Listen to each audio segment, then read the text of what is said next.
ఆరోగ్యమును ఇవ్వగలిగిన వాడెవరు అన్నారు. అంటే ఆరోగ్యం భాస్కరాదిచ్చేత్, సూర్య భగవానుడి యొక్క అనుగ్రహము చేత మాత్రమే ఆరోగ్యము సంభవము. అందుకే మనకి ఇప్పటికీ ఉపాసనా క్రమంలో ఆరోగ్యం పొందాలి అంటే సూర్యనారాయణమూర్తిని ఆరాధన చెయ్యడం అనేటటువంటిది మాత్రమే ప్రమాణంగా ఉంది. సూర్యుడు విశేషమైనటువంటి ఆరాధనని కోరుకునేటటువంటి లక్షణం ఉన్నవాడు కాడు. సూర్య భగవానుని యందు ఎంతటి సౌలభ్యముతో కూడుకున్నటువంటి ఆరాధన ఉంటుంది అంటే ఆయన కేవలము నమస్కారము చేత ప్రీతి పొందుతాడు. నమస్కారం అంటే ఒంటి చేత్తో చేసేటటువంటిది నమస్కారం కాదు. రెండు చేతులు కలిపి మూర్ధన్య స్థానమును ఆ రెండు చేతులకి కలిపి తాటించి ఆయన వంక తిరిగి వంగి నమస్కరించినంత మాత్రం చేత అనుగ్రహిస్తాడు. పైగా సూర్యోపాసన ఒక్కదాని యందే ఒక విశేషం ఉంది. మిగిలినటువంటి ఏ దేవతా స్వరూపానికైనా సరే భగవంతుడు ఆ పదార్థాన్ని స్వీకరించాలి అంటే ఒకే ఒక్క మార్గం ఉంటుంది. సనాతన ధర్మంలో వేరొక మార్గం లేదు. ఇతర విశ్వాసములకు సనాతన ధర్మమునకు అక్కడ ప్రధానమైనటువంటి భేదం. అగ్ని ప్రధానం చేసుకుని ఆరాధన చేస్తాం. హోమ ప్రక్రియ అని యజ్ఞయాగాది క్రతువులలో హోమకుండాన్ని పెట్టి అందులో స్వాహాకారంతో దేవతని పిలిచి హవిస్సునిస్తే హవ్యవాహనుడైనటువంటి అగ్నిహోత్రుడు పట్టుకెళ్లి హవిస్సుని దేవతలకిస్తే దేవతలు తింటారు. రెండవ మార్గం నివేదన. నైవేద్యం చేస్తే ఆయన కన్ను విప్పి చూస్తాడంతే తప్ప ప్రీతి పొందుతాడు. దృష్టిపాతము చేత ప్రీతిని పొందుతాడు తప్ప కేవలము నైవేద్య మంత్రం చేత ఆయన స్వీకరిస్తాడా అంటే అలా చెప్పడం చాలా కష్టం. కానీ భక్తి విశేషమైనటువంటి స్థితిలో ఉందనుకోండి, అటువంటి వారు భక్తితో చేసినటువంటి నివేదనని మాత్రం పరమేశ్వరుడు స్వీకరించి తిన్నాడు అనడానికి ఎన్నో చోట్ల దృష్టాంతములు ఉన్నాయి. అందుకే నైవేద్య మంత్రం భక్తితో కూడుకుని ఉంటుంది. అందుకే మీరు మనసు చేత భావన చేయడమే ఎక్కువగా ఉంటుంది. అందులో మధ్యే మధ్యే పానీయం సమర్పయామి అని ఒక ఉపచారం. మధ్యే మధ్యే పానీయం సమర్పయామి అన్నది ఎందుకు అన్వయం అవుతుందంటే మీరు ప్రీతితో ఇచ్చినటువంటి దాన్ని ఆయన తింటున్నాడన్న భావనతో మనసు దాన్ని చూడగలిగితే, అలా అనుభవించగలిగితే, అలా అనుభవించినది నిజమైతే. అంటే నేను ఇది ఎంతవరకు మీతో ప్రస్తావన చేయవలసి ఉంటుందంటే, ఒక పాయసాన్ని తీసుకొచ్చి నేను ఒక బంగారు పాత్రలో పోసి పరదేవతకి నివేదన చేశాననుకోండి, అమ్మవారు దాన్ని తాగుతోంది అని నేను భావన చేసినప్పుడు ఆ పాత్ర కింద నుండి నాకు ఆవిడ కింది పెదివి కనపడాలి. నేను మంచినీళ్లు తాగుతున్నాను అనుకోండి, నా కింది పెదివి కనపడుతుందా కనపడదా? పై పెదవి కనపడదు, కింది పెదివి కనపడుతుంది గ్లాసు కింద నుంచి. అలా భావన చేసి ఆవిడ గుటక వేసినప్పుడు కంఠంలో కదులుతున్నటువంటి కదలికలను కూడా దర్శనం చేసి స్వతంత్రంగా త్యాగరాజస్వామి కీర్తన చేస్తారు వడ్డన గురించి.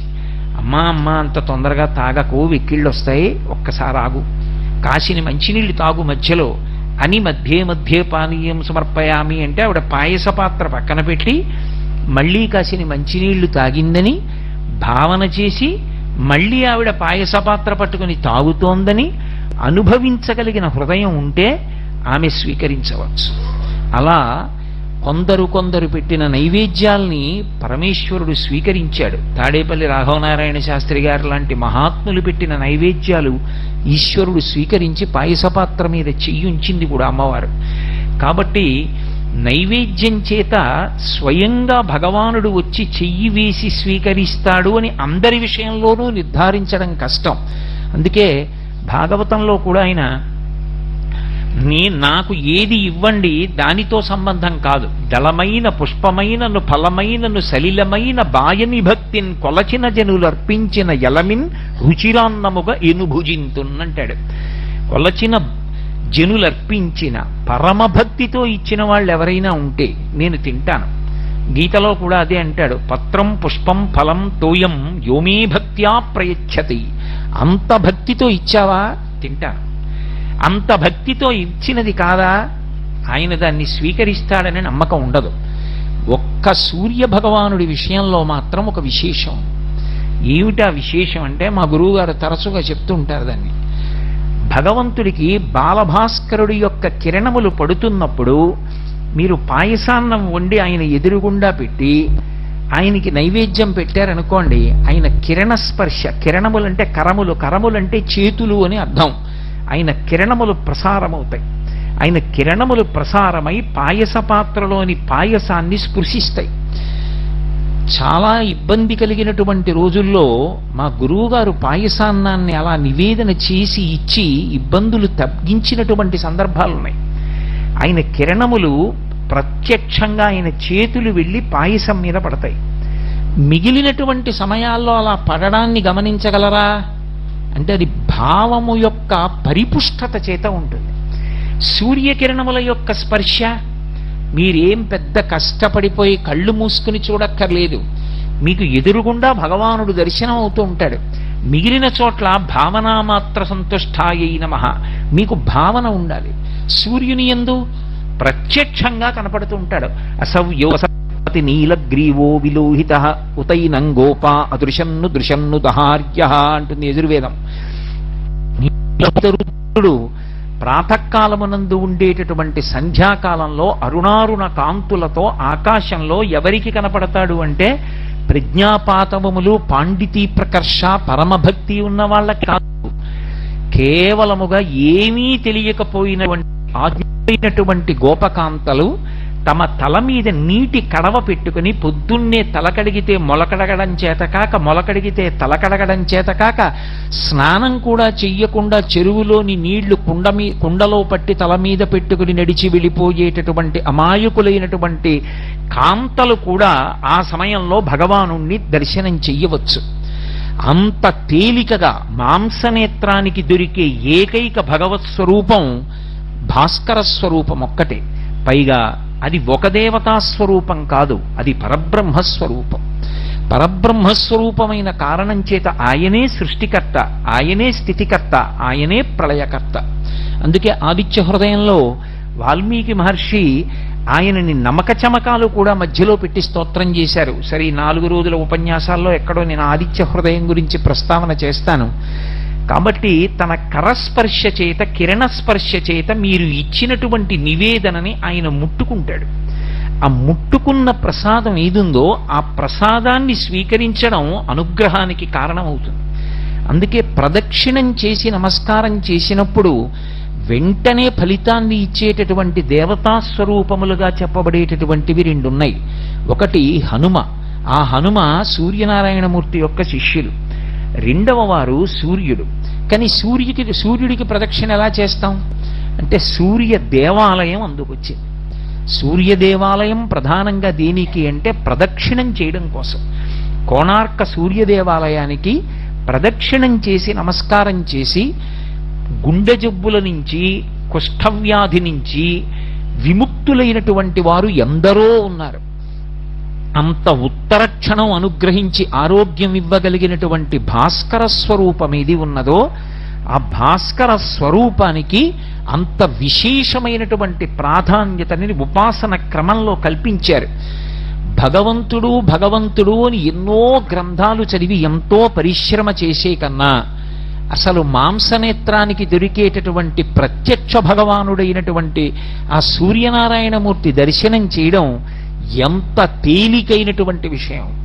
అసలు ఒక మనుష్యుడు తన జన్మ ప్రయోజనాన్ని పోగొట్టుకుంటున్నాడు అని చెప్పవలసిన అవసరం ఏదైనా ఉంటే ప్రాతకాలంలోనూ పశ్చిమాద్రిని చేరిపోయినటువంటి సూర్యబింబాన్ని దర్శనం చెయ్యకుండా గడిపేసేటటువంటి వాడెవడుంటాడో వాడు మాత్రమే శాస్త్రం దృష్టిలో అయితే కృతజ్ఞుడు.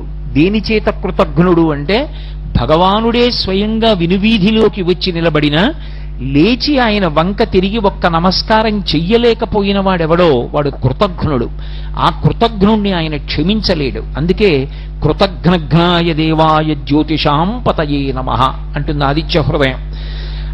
అంతటి గొప్ప స్వరూపమైనటువంటి ఆ సూర్య బింబం ఉదయించేటటువంటి స్థితి, ఆయన ఉదయించేటటువంటి దిక్కుని చతుర్ముఖ బ్రహ్మగారు మొట్టమొదట సృష్టి చేసేట. 4 దిక్కులను సృష్టి చేస్తారు. ఎందుకంటే దిక్కు అనేటటువంటి దానికి ఉపాసనా క్రమమునందు చాలా ప్రాధాన్యత ఉంటుంది. నేను ఏదో ఊరు వెళ్ళాను అనుకోండి ఉపన్యాసాలకి, ఏ తెల్లవారుజామున 3 గంటలకో రైలు దిగాను అనుకోండి, నాకు ఇచ్చిన విడిదిలోకి వెళ్ళిపోయే ముందు నేను వెయ్యవలసిన మొదటి ప్రశ్న ఏమిటంటే, అయ్యా తూర్పు పెట్టండి అని అడగాలి. ఎందుకంటే దిగ్భ్రాంతి అంటారు. దిగ్భ్రాంతి అంటే దిక్కులు తెలియకుండుట. దిక్కు తెలియకపోవడం ఎంత పండితుడికైనా ఉంటుంది. ఎందుకని అంటే వాళ్ళ ఊళ్ళో వాడింట్లో వాడి పూజా మందిరంలో వాడికి తూర్పుపెటో తెలుస్తుంది. ఇంకో ఊరొస్తే తూర్పుపెటో ఎలా తెలుస్తుంది? తెలియదు. కానీ మొదటి నమస్కారం ఎటువైపుకి అంటే తూర్పు దిక్కుకే మొదటి నమస్కారం ప్రారంభం. ఎందుచేత అంటే సూర్యకిరణములు పడితే తప్ప సుషుమ్న నాడి అసలు చైతన్యాన్ని పొంది ఒక్కసారి ఆ హృదయ పద్మం వికసనాన్ని పొందదు. అలా పొందించేటటువంటి సూర్యనారాయణమూర్తి ఏ దిక్కున ప్రకాశిస్తాడో ఆ దిక్కుని ప్రాక్ అని పిలిచారు. ప్రాక్ అన్న మాటకి సంస్కృతంలో అర్థం ఏమిటంటే మొదటిది, పూర్వము అని. పూర్వ దిక్కు ప్రాక్, పశ్చిమము అని పిలుస్తారు. పూర్వోత్తర భాగములు అంటారు. ఏదో భాగవతం దశమస్కంధం ఉందనుకోండి, పూర్వ భాగము ఉత్తర భాగము అంటారు. పూర్వ భాగము అంటే మొదటిది, ఉత్తర భాగము అంటే తరువాతది. అంటే అందరికీ తెలియవలసిన దిక్కు ఏదైనా ఉంటే అది ప్రాక్, అది తూర్పు. తూర్పు దిక్కు తెలియకుండా ఉండడానికి వీల్లేదు.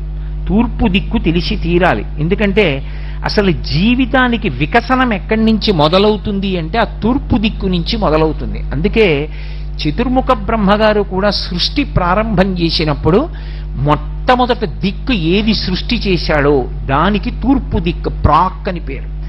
ప్రాక్ను ఆయన ఎలా నిర్ణయం చేశాడు అంటే ఇక్కడ సూర్యోదయం అవ్వాలి అని నిర్ణయం చేశాడు. ఇక్కడ సూర్యోదయం అవుతుంది, ఇక్కడ నుంచి కిరణములు పడడం ప్రారంభమవుతాయి అని. ఏ పర్వత శిఖరం మీద సూర్య భగవానుని యొక్క ఉదయము ప్రారంభమవుతుందో నిర్ణయం చేసి అక్కడ వరకు మాత్రమే మనుష్యులు గొప్ప యోగ సంబంధమైనటువంటి శక్తి కలిగినటువంటి వారు వెళ్ళగలిగినటువంటి ప్రాంతాలుగా నిర్ణయం చేశాడు. ఇక సూర్యుడు ఎక్కడ ప్రకాశం ప్రారంభమవుతుందో అది దాటి వెళ్ళడానికి మనుష్య ఉపాధికి శక్తి ఉండదు. అక్కడ వరకు మాత్రం మనుష్యుడు వెడతాడు. మనుష్యుడికి యోగశక్తే కాదు, శరీర బలాన్ని బట్టి కూడా అక్కడ వరకు వెళ్ళగలరు అని రామాయణం నిర్ధారణ చేసింది. కిష్కింధకాండలో శ్రీరామాయణంలో ఆ దిక్కుకు ఎలా వెళ్ళాలి అన్నది చెప్తాడు సుగ్రీవుడు. సూర్యోదయం ఎక్కడవుతోందో చెప్తాడు. చెప్తున్నప్పుడు కిష్కింధలో బయలుదేరితే ఆ వానరుణ్ణి పిలిచి ఆయనతో అంటాడు, నువ్వు 1,00,000 మంది వానరులతో కలిసి బయలుదేరవలసి ఉంటుంది. తూర్పు దిక్కున సూర్యుడు ఎక్కడ ఉదయిస్తాడో అక్కడ వరకు మాత్రమే మనుష్య శరీరములు కాని ఇతర శరీరములు కాని వెడతాయి. దాటితే ఇక దేవతలే, ఎవరు వెళ్ళలేరు. అది ఎక్కడ ఉన్నదో ఆ శిఖరం నేను చెప్తాను చూడని ప్రారంభం చేస్తాడు. కిష్కింధ దాటిన తరువాత గంగానది, గంగానది దాటితే సరయు, సరయు దాటితే కౌశికి, కౌశికి దాటితే యమున, యమున దాటితే సరస్వతి, సరస్వతి దాటిపోతే సింధు నది. ఈ నదులన్నీ దాటి వెళ్ళిపోయిన తర్వాత యామున పర్వతం వస్తుంది. ఆ యామున పర్వతం దాటి వెళ్ళిపోయిన తరువాత మహీనది, మహీనదిని కూడా దాటి వెళ్ళిపోతే కాలమహీనది అనబడేటటువంటి ఇంకొక నది వస్తుంది. ఆ కాలమహీనదిని కూడా దాటిపోతే కురు, పాంచాల, కాశీ, మజ్జి, అల్ల, మగధ, వత్స, మచ్చ, చేది, అవంతి, గాంధార, కాంభోజ, సౌరాష్ట్ర, ఆశ్మక అనబడేటటువంటి రాజ్యాలు. ఇవన్నీ దాటి వెళ్ళిపోతే మగధ, మగధ దాటితే మందర పర్వతం.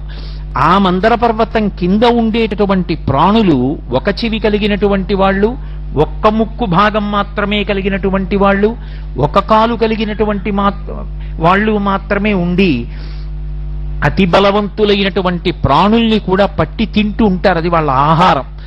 ఆ మందర పర్వత ప్రాంతాన్ని కూడా దాటి వెళ్ళిపోతే యవద్వీపం, యవద్వీపం దాటితే సువర్ణద్వీపం, సువర్ణద్వీపాన్ని కూడా దాటితే రజతద్వీపం, రజతద్వీపాన్ని కూడా దాటితే శోణానది ఎర్రటి జలాలతో ప్రవహిస్తూ ఉంటుంది. శోణ అంటేనే ఎరుపు, ఎర్రటి జలాలతో ప్రవహిస్తుంది. అది కూడా దాటిపోతే లోహితమనేటటువంటి సముద్రం. ఆ ప్రాంతానికి ఇంకా వెళ్లే కొద్దీ శక్తి ఎక్కువ ఉండాలి. ఎందుకంటే ఆ సముద్రం మీద నుంచి వెడుతున్నప్పుడు నీడబట్టి ఆ సముద్రంలో ఉండేటటువంటి ప్రాణులు ఆ వెడుతున్న ప్రాణుల్ని పట్టి లాగి తినేస్తాయి. అంత భయంకరమైనటువంటి లోహితమనబడేటటువంటి సముద్రం. ఆ లోహిత సముద్రాన్ని కూడా దాటి వెళ్ళిపోతే అక్కడికి వెళ్ళిన తరువాత కుటశాల్మలి అనబడేటటువంటి ఒక పెద్ద వృక్షం కనబడుతుంది. ఆ వృక్షం దగ్గర నుంచి వెనక్కి అప్పుడే ఉదయిస్తున్నటువంటి బాలభానుడి యొక్క కిరణములా అన్నట్లుగా బంగారు కాంతితో మెరిసిపోతున్నటువంటి విశ్వకర్మ చేత నిర్మింపబడినటువంటి భవనం ఉంటుంది. ఆ భవనమునందు గరుత్మంతుడి నివాసం చేస్తూ ఉంటాడు. ఆ భవనాన్ని కూడా దాటి ఇంకా ముందుకు వెళ్ళిపోతే అక్కడ ఆ పాలసముద్రం ఉంటుంది. పాలసముద్రం మధ్యలో తెల్లటి వృషభమనబడేటటువంటి పర్వత శిఖరం ఉంటుంది. దాని యందు మళ్ళీ ప్రత్యేకంగా సుదర్శనము అనబడేటటువంటి ఒక సరస్సు. ఆ సరస్సులో పద్మకింజిల్కములతో కూడుకున్నటువంటి సువర్ణ కేసరములతో కూడుకున్నటువంటి అపారమైనటువంటి సుగంధమును విరజిల్లేటటువంటి తామర పుష్పాలుంటాయి. ఆ కొలనులో స్నానం చెయ్యడం కోసమని దేవ యక్ష గంధర్వ కిన్నెర కింపురుషాదులు కూడా భూమండలం మీదకు వస్తారు. అంతటి అద్భుతమైనటువంటి సుదర్శనమనబడేటటువంటి సరోవరాన్ని దాటి వెళ్ళిపోతే ఒక గొప్ప జలసముద్రం వస్తుంది. ఆ జలసముద్రంలో అశ్వముఖంతో బడబా రూపంలో ఒక గొప్ప కృత్య తిరుగుతూ ఉంటుంది. అది సముద్రాన్ని ఆహారంగా పుచ్చేసుకుంటూ ఉంటుంది. ఆ జలసముద్రాన్ని కూడా దాటి వెళ్ళిపోతే అక్కడికి వెళ్ళిపోయిన తరువాత జాతరూప శిల అనబడేటటువంటి గొప్ప పర్వతం ఉంటుంది. ఆ పర్వతానికి ఉండేటటువంటి శిఖరం మీద మహానుభావుడైనటువంటి ఆదిశేషుడు 1000 పడగలతోటి 1000 తలలతో నల్లటి వస్త్రములను కట్టుకుని తపస్సు చేస్తూ కూర్చుని ఉంటాడు. ఆయనని కూడా దాటి ముందుకు వెళ్ళిపోతే ఆ వెళ్ళిపోయిన తరువాత అక్కడ కనపడుతుంది అద్భుతమైనటువంటి ఉదయ పర్వతము. ఆ ఉదయ పర్వతంలో సౌమనసము అనబడేటటువంటి ఒక శిఖరం ఉంటుంది. ఆ సౌమనసమనబడేటటువంటి శిఖరం మీద మహానుభావుడైనటువంటి వామనమూర్తి అవతార స్వీకారం చేసినప్పుడు మొట్టమొదట ఒక పాదాన్ని ఉంచి మేరు పర్వతం మీద రెండో పాదాన్ని ఉంచి ఇంతంతైవటుడింతయై మరియుతానింతయ్య భోవీధి అంతైతో యదమండల గ్రమణ కల్లంతై ప్రభారాశిపై అంతై చంద్రునకంతయై ధ్రువునిపై అంతై మహర్వాటిపై అంతై సత్యపథోన్నతుండగుచు బ్రహ్మాండాంత సంవర్ధియ్యని పెరిగి 2 పాదములు వేసి నిలబడ్డాడు. అంతటి అద్భుత స్వరూపంతో విష్ణుపాద స్పర్శ పొందినటువంటి శిఖరాలు. అయం సుదర్శనో ద్వీప పురో యస్య ప్రకాశతే యస్మిన్ తేజశ్చ చక్షుశ్చ సర్వప్రాణిభృతామపి అంటారు మహర్షి. ఆ పర్వత శిఖరము సౌమనసము ఎక్కడ ఉన్నదో ఉదయ పర్వతంలో అక్కడ సూర్యబింబం ఉదయిస్తుంది. అక్కడ మొట్టమొదట ప్రతిరోజు సూర్యుని యొక్క ఎర్రటి కాంతులు ప్రారంభమవుతాయి. అక్కడ ప్రారంభమైనటువంటి కాంతులు కొద్ది క్షణాలలో ఆ బింబం ఇలా ఎర్రటి గీతతో పైకి లేవగాని ఆ కాంతి భూమండలాన్నంతటినీ కప్పేస్తుంది. ఆ కప్పేసినప్పుడు ఎర్రటి బింబంగా పైకి లేస్తాడు. ఆయన యొక్క కాంతి కిరణములే సమస్త భూతముల యొక్క కన్నుల మీద పడతాయి. యస్మిన్ తేజశ్చ చక్షుశ్చ అన్ని భూతముల యొక్క కన్నుల మీద పడి చైతన్యము కలుగుతుంది. కలిగి సమస్త ప్రాణులు కందెరయగుచు అంటారు తిక్కన గారు. అన్ని ప్రాణులు కళ్ళు తెరుస్తాయి. కళ్ళు తెరిచి ఎదురుగుండా ఉండేటటువంటి వస్తువుల్ని చూడడం మొదలు పెడతాయి. ఈ చూడడం మొదలు పెట్టడం అనేటటువంటిది భోగముల యందు సగం భాగం. ప్రత్యేకించి భోగం అనుభవించాడండి అంటారు, సుఖాలు అనుభవించారండి అంటారు. ఆ అనుభవించినటువంటి సుఖాలలో సగం సుఖమంతా దేన్ని ఆశ్రయిస్తుంది అంటే కంటి యొక్క గుడ్డు సూర్యుని యొక్క కిరణముల తేజస్సుని పుచ్చుకోగలిగితే వాడు 50% సుఖాలని పొందుతాడు. లేనినాడు ఈ బ్రహ్మాండమునందు ఎన్ని సుఖములున్నాయో అందులో 50% సుఖాలు వాడికి లేనట్టే. అందుకే సుఖములన్నీ దేన్ని ఆశ్రయిస్తాయంటే సూర్య కిరణమును ఆయన కాంతి కన్ను పుచ్చుకోవడం మీద ఆధారపడి ఉంటుంది. ఎందుకని అంటే మీరు చూడండి, కళ్ళొక్కట్లేవు. భార్యని చూస్తాడా, తల్లిని చూస్తాడా, తండ్రిని చూస్తాడా, కడుపున పుట్టిన బిడ్డల్ని చూస్తాడా, పర్వత శిఖరాలు చూస్తాడా, దేవాలయాన్ని చూస్తాడా, ధ్వజస్తంభాన్ని చూస్తాడా, ఉత్సవమూర్తిని చూస్తాడా, మూల విరాట్ని చూస్తాడా, గురువుగారిని చూస్తాడా, గురువుగారి పాదములు చూస్తాడా? ఏం చూస్తాడు? భోగములలో సగం భోగాలు పోవడం, జీవితంలో భయం, ఈ రెండు దేని చేత ఉంటాయంటే కంటి యొక్క గుడ్డు సూర్యుని యొక్క కిరణమును పుచ్చుకోలేనటువంటి స్థితి చేత. అందుకే ఇన్ని భోగాలకి కారకుడై మహానుభావుడైనటువంటి సూర్యుడు ఆ పర్వత శిఖరం మీద, సౌమనస పర్వత శిఖరం మీద ఉదయిస్తాడు. బంగారుతో తయారు చేయబడి ఆ పర్వత శిఖరము పచ్చటి కాంతితో ప్రకాశిస్తూ ఉంటుందట. ప్రకాశించేటప్పుడు అరుణ కిరణాలతో ఎర్రటి కాంతితో ఆయన ఉదయించినప్పుడు ఆయన కాంతి పడి ఈ బంగారు పర్వత శిఖరము ఆయన యొక్క కాంతి కలిసి ఒక పెద్ద నెగడు, అంటే భోగి మంట వేస్తారే అలాంటి మంట మండుతోందా అన్నట్టుగా ప్రాక్ ఆ దిక్కంతా కూడా ఎర్రబడుతుంది. అదే అరుణోదయము అని పిలుస్తారు. అంత ఎర్రటి కాంతితో ప్రారంభమవుతుంది. ఎవరు ఆ ఎర్రటి కాంతి వంక చూసి నమస్కారం చేస్తారో వాళ్ళకి ఆ రోజు దురితముల యొక్క ఫలితములుగా రావలసినటువంటి దుష్ఫలితములు ఏ ఉంటాయో వాటన్నిటినీ కూడా చీకట్లను ఎలా చిమ్మేస్తాడో అలా చిమ్మేస్తాడు. చిమ్మి పద్మములను వికసనం చేయిస్తాడు. సూర్యకిరణం పడితే పద్మం వికసిస్తుంది. పద్మమునందు ఎవరుంటారంటే లక్ష్మీదేవి ఉంటుంది. లక్ష్మీదేవి యొక్క స్థానములలో ఒకటి పద్మం. ఇంటి తలుపులు తెరిచారనుకోండి, ఇంట్లో ఉన్నాయన బయటికి వస్తాడని గుర్తు. ఇంటి తలుపులు వేసేసాడంటే ఆయన బయటికి రాడు, అందుకు తలుపు వేసుకున్నాడు. ఆయన తలుపులు తీశాడంటే ఆయన బయటికి వస్తాడు, లేదా మీరు లోపలికి వెళ్ళవచ్చు. ఇప్పుడు ఆయనైనా బయటికి వచ్చి మీకు అనుగ్రహిస్తాడు, లేదా మీరైనా వెళ్ళి ఆయన దర్శనం చేసి అనుగ్రహాన్ని పొందొచ్చు. పద్మము వికసనాన్ని పొందింది అంటే లక్ష్మి యొక్క అనుగ్రహము ప్రారంభమైనది అని గుర్తు. లక్ష్మీ కటాక్షమును కల్పింపగలిగిన వాడెవరు అంటే సూర్యనారాయణమూర్తి ఒక్కడే. అందుకే ఆయన ఉదయిస్తున్నప్పుడు ఆ అరుణారుణ కాంతుల వంక ఎవడు చూస్తాడో, ఎవడు చూసి దర్శనం చేస్తాడో, ఎవడు నమస్కరిస్తాడో వాళ్ళకి విశేషమైనటువంటి అనుగ్రహం. ఒకటి, దురితము యొక్క ఫలితము తొలగదోయబడుతుంది. అంటే గత జన్మలలో చేసుకున్న పాపము యొక్క ఫలితము ఇవాళ రావలసి ఉందనుకోండి, అది తొలగిపోవడానికి కారణం ఏది అంటే సూర్యనారాయణమూర్తికి చేసేటటువంటి నమస్కారం. ప్రత్యక్షమైన భగవానుడు, ఎక్కడికి వెళ్ళక్కర్లేదు, మన ఇంట్లో మనం నిలబడి నమస్కారం చేసేయచ్చు. రెండవది, ఆయన లక్ష్మీ కటాక్షాన్ని ప్రసరింపచేస్తాడు. ఏ దురితము ఉన్నదో దాన్ని పోగొట్టడమే కాదు, దాని స్థానంలో ఐశ్వర్యాన్ని తీసుకొచ్చి నింపుతాడు. అందుకే యోగము క్షేమము అంటారు. ఈ రెండు ఈశ్వరుడు ఇస్తాడు. క్షేమము అంటే ఉన్నది ఉండుట, ఏది ఉండాలో అవన్నీ ఉండాలి.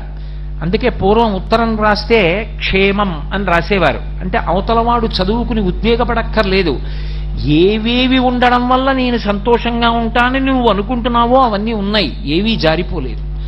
యోగం, నేను సుఖపడడానికి కావలసినటువంటి వస్తువులలో కొత్త వస్తువులు సమకూడే యోగం. ఏదో ఇంతవరకు నాకు ఒక వాహనం లేదు, కాలినడకన వెడుతూ ఉండేవాడిని, నేను నిన్న ఒక వాహనం కొనుక్కున్నాను అనుకోండి, ఇప్పుడు నాకు వాహన యోగం పట్టింది, అంటే కొత్తగా నాకు ఒక సుఖం వచ్చింది. యోగమును క్షేమమును ఇవ్వగలిగిన వాడు పరమాత్మ. క్షేమమునకు భంగకరము ఆపద. ఆపద అంటే మన బుద్ధి చేత తప్పించుకోలేనిది, ఈశ్వరుడు మాత్రమే తప్పించగలిగిన దానిని ఆపద అని పిలుస్తారు. ఆ ఆపదను తొలగించగలిగిన వాడెవరు అంటే ఆ అరుణారుణ కాంతులతో ఉన్నటువంటి సూర్యనారాయణమూర్తికి నమస్కారంతో రోజు ప్రారంభం అవ్వాలి. అందుకే త్రైవర్ణికులు అంటారు. అంటే యజ్ఞోపవీతం వేసుకునేటటువంటి అధికారం ఉన్నటువంటి వర్ణముల యందు జన్మించినటువంటి వారు కొంతమంది ఉంటారు. వాళ్ళకి సూర్యోదయ కాలమునందు, మధ్యాహ్న కాలమునందు, ప్రదోష కాలమునందు విశేషమైనటువంటి విధి ఏర్పాటు చేయబడింది. అది సూర్య సంబంధమై లోకమునకు ఉపకారము చేసేటటువంటి ప్రజ్ఞతో కూడుకుని ఉంటుంది. 4వ వర్ణము వారు సూర్యోదయ సమయంలో ఏమీ చెయ్యకుండా ఉండవచ్చు అని అనుకోకూడదు. స్కాంద పురాణంలో వ్యాస భగవానుడు సూర్యోదయ సమయంలో తప్పకుండా సూర్యనారాయణమూర్తి వైపు తిరిగి చెయ్యవలసినటువంటి స్తోత్రాన్ని మనకిచ్చాడు. అవి మేము కాకినాడ పట్టణంలో ముద్రణ చేయించి ఇస్తే ఇవాళ ఎంతో మంది ప్రతిరోజు సూర్యోదయానికి చదువుకుంటూ ఉంటారు. ఆ వ్యాస భగవానుడిచ్చిన స్తోత్రం ఏదుందో దానిని 4వ వర్ణము వారు ప్రాతకాలంలో ఆ స్తోత్రం చెయ్యాలి సూర్యానుగ్రహం కోసం. మిగిలినటువంటి ముగ్గురు సంధ్యావందనం చేస్తారు. సంధ్యావందనం ఎందుకు చెయ్యాలి అంటే, సంధ్యావందనం కేవలం తన యొక్క ఉన్నతి కొరకు మాత్రమే కాదు. ఆ ముగ్గురికి యజ్ఞోపవీతం ఎందుకేస్తారంటే 2 కారణముల చేత వేస్తారు. ఒకటి, ఎంత కష్టం వచ్చినా చచ్చిపోకుండా బతికి లోకానికి మార్గదర్శకుడు కావాలి. ఆత్మహత్య చేసుకోకూడదు. ఎన్ని కష్టాలైనా భరించి నిలబడు, ఏదో ఒకనాటికి నువ్వు అభ్యున్నతిని పొందుతావు. ఇది నిరూపణం చేసి లోకానికి మార్గదర్శనం చెయ్యాలి కష్టాన్ని ఓర్చుకోవడంలో. అందుకే చూడండి, పాండవులు లక్క ఇంట్లో పెట్టి కాల్చేస్తే బయట పడిన తరువాత భిక్షాటన చేసైనా బతికారు, యజ్ఞోపవీతం ఉంది కాబట్టి. ఇంత కష్టం వచ్చింది, ఎందుకు ఈ బతుకని వాళ్ళు ఆత్మహత్య చేసుకోలేదు. మనకి శాస్త్రములన్నీ అవే మాట చెప్తాయి. కళ్యాణి బతకాదేయం లౌకికి ప్రతిభాతిమా ఏతి జీవంతి మానందో నరం వర్ష శతాదపి అంటుంది సీతమ్మ రామాయణంలో. 100 సంవత్సరములు ఆయుర్దాయంతో నిలబడినవాడు ఎన్ని కష్టములు పడనివ్వండి, చిట్ట చివరి క్షణంలోనైనా శుభవార్త వింటాడు. ఓర్పు అనేటటువంటిది అంత అవసరం జీవితంలో. కాబట్టి ఆత్మహత్య చేసుకోకూడదు. లోకమంతా ఎన్ని కష్టాలలో ఉన్నా తాను మార్గదర్శకుడై యజ్ఞోపవీతం ఉన్నవాడు కష్టాన్ని భరించి నిలబడి లోకానికి మార్గదర్శనం చేయించగలిగిన వాడై ఉండాలి. అంతేగాని కష్టం వచ్చిందని వాడే భగవంతుడిని వదిలేశాడు అనుకోండి, ఇంకా మిగిలిన వాళ్ళకి భగవంతుడిని అందించేవాడెవరు, మార్గదర్శనం చేసేవాడెవరు? కాబట్టి శరీరం విడిచిపెట్టకూడదు.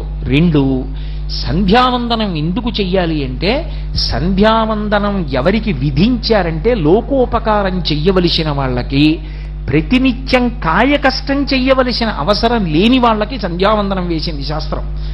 తప్ప ఏదో పక్షపాతంతో కొంతమందితో సంధ్యావందనం చేయిద్దాం, కొంతమందితో సంధ్యావందనం చేయించద్దు, అది శాస్త్రం యొక్క లక్షణం కాదు. వాళ్ళు కష్టపడి ఉండవలసినటువంటి వాళ్ళు. వాన పడుతోందంటే తెల్లవారకట్ట రైతు పొలానికి పరిగెడతాడు. అతన్ని నువ్వు సంధ్యావందనం చేయాలంటే పంటలు ఎక్కడ పండిస్తాడు, అందరికీ అన్నం ఎక్కడ దొరుకుతుంది? అందుకే అతనికి ఎప్పుడు ఖాళీ దొరికితే అప్పుడు ఒక్కసారి సూర్యనారాయణమూర్తి వైపు తిరిగి స్కాంద పురాణాంతర్గత స్తోత్రం చేస్తాడు. కానీ యజ్ఞోపవీతం ఉన్నవాడు అర్ఘ్యప్రదానం చెయ్యాలి. ఎందుకు అర్ఘ్యప్రదానం చేయాలి? అసలు సూర్యుడికి అర్ఘ్యం ఎందుకు అంత అవసరమైంది?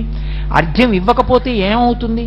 ఎందుకు ఈ త్రైవర్ణికులంటే సంధ్యావందనం చెయ్యవలసినటువంటి కర్తవ్యమున్నటువంటి వాళ్ళు ఎందుకు అర్ఘ్యప్రదానం చేస్తారు 3 సంధ్యలలో? అందులో ప్రత్యేకించి ప్రాతఃసంధ్య, తెల్లవారుజామున సంధ్యావందనానికి అంత అవసరం ఎందుకు వచ్చింది అంటే, దానికి ఏ అవసరం చేత చేయించారో చెప్పారు.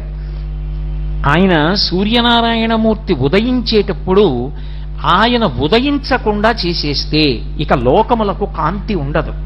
లోకములకు కాంతి లేకపోతే, సూర్యుని యొక్క గమనం లేకపోతే ఆ చీకటి వలన ధర్మము లుప్తమైపోతుంది. సూర్యుడు ఉదయిస్తున్నాడు అంటే కదా ప్రమాణంగా చేసుకుని సంధ్యావందనం, మధ్యాహ్నానికి వచ్చాడంటే కదా మళ్ళీ సంధ్యావందనం, ప్రదోషానికి వెళ్ళాము అంటే కదా మళ్ళీ సంధ్యావందనం. ఇవి లేనప్పుడు సంధ్యావందనం ఎక్కడుంటుంది? లేనప్పుడు ముందు ధర్మం లుప్తమైపోయింది. ఎందుకంటే సంధ్యాహీన అశుచి, సంధ్యావందనం చేయకపోతే అశౌచంతో ఉన్నవాడితో లెక్క, వాడు ఏ కార్యానికి పనికిరాడు. అందుకే ఆ రాక్షసులు ఏం చేస్తారంటే అసలు సూర్యోదయం జరగకూడదు అని చూస్తారు. అలా చూసేటటువంటి రాక్షసులకు మందేహులు అని పేరు. ఆ మందేహులన్న రాక్షసులు ఎక్కడుంటారు అంటే, నేను ఇందాక మీతో మనవి చేసి ఉన్నానే క్రమం, ఆ క్రమంలో లోహిత సముద్రానికి ముందు ఉండేటటువంటి శిశిర పర్వతాన్ని కూడా దాటి, లోహిత సముద్రాన్ని దాటి గరుత్మంతుడుండేటటువంటి కుటశాల్మలి వృక్షం దాటిపోయిన తరువాత సూర్యనారాయణమూర్తి ఉదయం జరుగుతోంది, ఇక ఎర్రకాంతి వస్తుందేమో అనగానే వాళ్ళు ఏం చేస్తారంటే చెట్ల మీదకి ఎక్కి ఆ చెట్లకి తలకిందులుగా వేలాడుతూ ఉగ్రమైన పెద్ద శరీరాల్ని పెంచి సూర్యకిరణములు భూమండలం మీదకి రాకుండా అడ్డుకుంటారు. అడ్డుకున్నప్పుడు ఏం జరుగుతుంది అంటే, వాళ్ళు ప్రతిరోజు కూడా తే పతంతి జలే నిత్యం సూర్యస్యోదయనం ప్రతి. ఏ కారణం చేత అంటే, అభితప్తాః స్మ సూర్యేణ లంబంతే స్మ పునః పునః నిహతా బ్రహ్మతేజోభిః అహన్యా హనిరాక్షసాః అని. వాళ్ళు అలా చెట్లకి తలకిందులుగా వేలాడుతూ సూర్యబింబానికి అడ్డొచ్చి, ఇక సూర్యుని యొక్క కిరణములు పడకుండా ఆపేటటువంటి సమయంలో సూర్యుడు ఉగ్రమైన స్వరూపాన్ని పొందుతాడు ఒకసారి. నా కర్తవ్యతానిష్టకి, నా కారుణ్యానికి ఎదురొస్తున్నారు, మీరు నన్ను ఉదయించకుండా అడ్డుకుంటున్నారని చూస్తాడు. ఆయన అభితప్తాహ స్మసూర్యేణ, ఆయన యొక్క కాంతి చేత తప్తమవుతారు వాళ్ళు. తప్తమై ఆ వేడి భరించలేక చెట్ల కొమ్మలలోంచి ఆ కింద ఉండేటటువంటి సముద్రంలోకి పడిపోతారు, లోహిత సముద్రంలోకి పడిపోయి మళ్ళీ వాళ్ళు తేరుకొని సాయంకాలం అయ్యేటప్పటికి మళ్ళీ చెట్లు ఎక్కుతారు.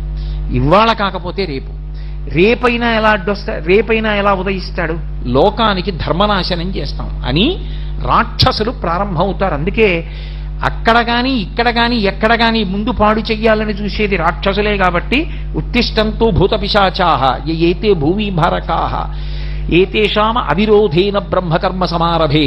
మాకు మీకు ఏమీ విరోధం లేదు, మేము బ్రహ్మకర్మ చేద్దాం అనుకుంటున్నాం, మీకు ఇష్టం ఉండదు, తప్పుకోండి అని నీళ్లు చల్లుతారు.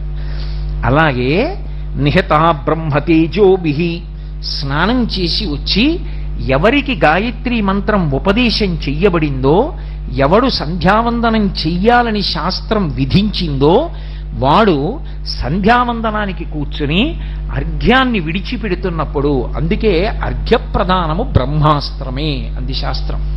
బ్రహ్మాస్త్ర ప్రయోగంతో సమానమేది అంటే అర్ఘ్యాన్ని విడిచిపెట్టడమే. ఇంట్లో నియమంగా సంధ్యావందనం చేసి సూర్యమండలం వైపుకి చూస్తూ అంత భక్తితో అర్ఘ్యం ఇచ్చేటటువంటి వాడు ఇంట్లో ఉన్నాడనుకోండి, అటువంటి వాడొక్కడు ఇంట తిరిగిన కారణం చేత ఎటువంటి ఉగ్రభూతమో కూడా ఇంట్లో ప్రవేశించడానికి వీల్లేదు. కాబట్టి ఆ నిహతా బ్రహ్మతేజోభిః వాళ్ళు అర్ఘ్యప్రదానం చేసి పళ్ళెంలో నీళ్లు విడిచిపెట్టగానే సూర్యమండలం వైపుకి తిరిగి, అది కేవలం నీటిలో ఉన్న శక్తి కాదు, వాళ్ళు చేసినటువంటి గాయత్రి మంత్రంతో కలిపి విడిచిపెట్టినటువంటి ఆ అర్ఘ్యజలములు, ఆ మంత్రశక్తి 24 బీజాక్షరములు 24 ఋషులతో 24 దేవతలతో ఉంటాయి. అవి ఆ మంత్రాన్ని స్వరంతో చదివి అర్ఘ్యప్రదానం చెయ్యగానే ఈ మంత్రముల యొక్క ప్రకంపనలు అక్కడ వరకు వెళ్ళి వాళ్ళని నిహతా బ్రహ్మతేజోభిః ఒక్క దెబ్బ కొట్టాయి. కొట్టేటప్పటిక ఆ మందేహులన్న రాక్షసులు వెనక నుంచి వచ్చినటువంటి ఈ బ్రహ్మతేజస్సుతో మంత్రాన్ని స్వరంతో చదువుతూ విడిచిపెట్టినప్పుడు అర్ఘ్యజలములు విడిచిపెట్టిన సందర్భంలో వచ్చినటువంటి మంత్ర సంబంధమైన స్వర ప్రకంపనల చేత, 2 ముందు వైపు నుంచి వచ్చినటువంటి సూర్య కిరణముల చేత అభితప్తమై వాళ్ళు పట్టు విడిచిపెట్టి సముద్రంలో పడిపోతారు. అందుకే లోకోపకారము చేయుట కొరకు సంధ్యావందనము. అసలు అది చెయ్యలేదనుకోండి త్యాగబుద్ధి అలవడదు. త్యాగేనైకే అమృతత్వమానసు, కేవలం అలంకారప్రాయంగా యజ్ఞోపవీతం వేసుకోమని చెప్పలేదు శాస్త్రం. వేసుకున్నావు అంటే ఎక్కడది యజ్ఞోపవీతం అని అడిగారు.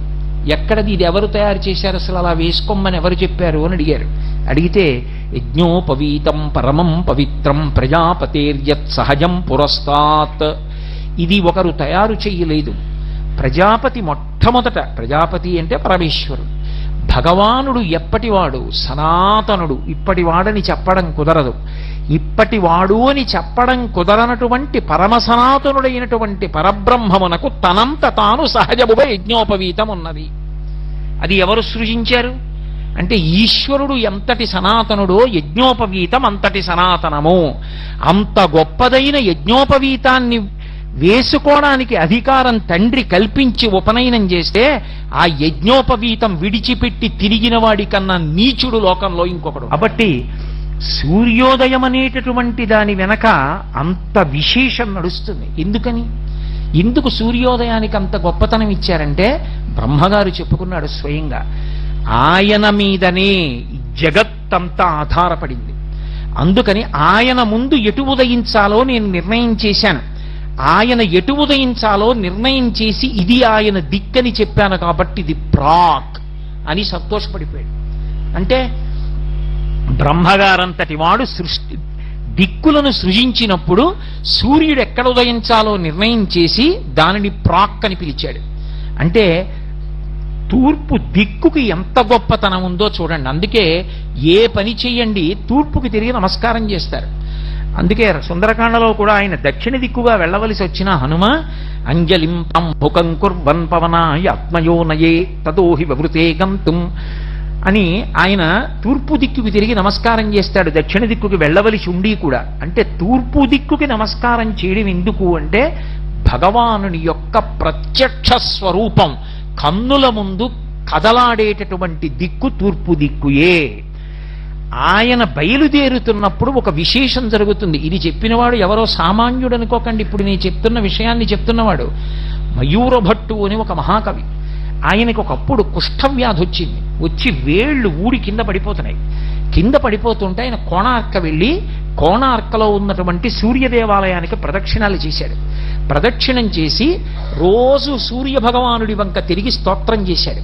అప్పుడు ఆయనను అనుగ్రహించి సూర్య భగవానుడు ఆయనకు వచ్చిన కుష్ఠవ్యాధి పోగొట్టాడు.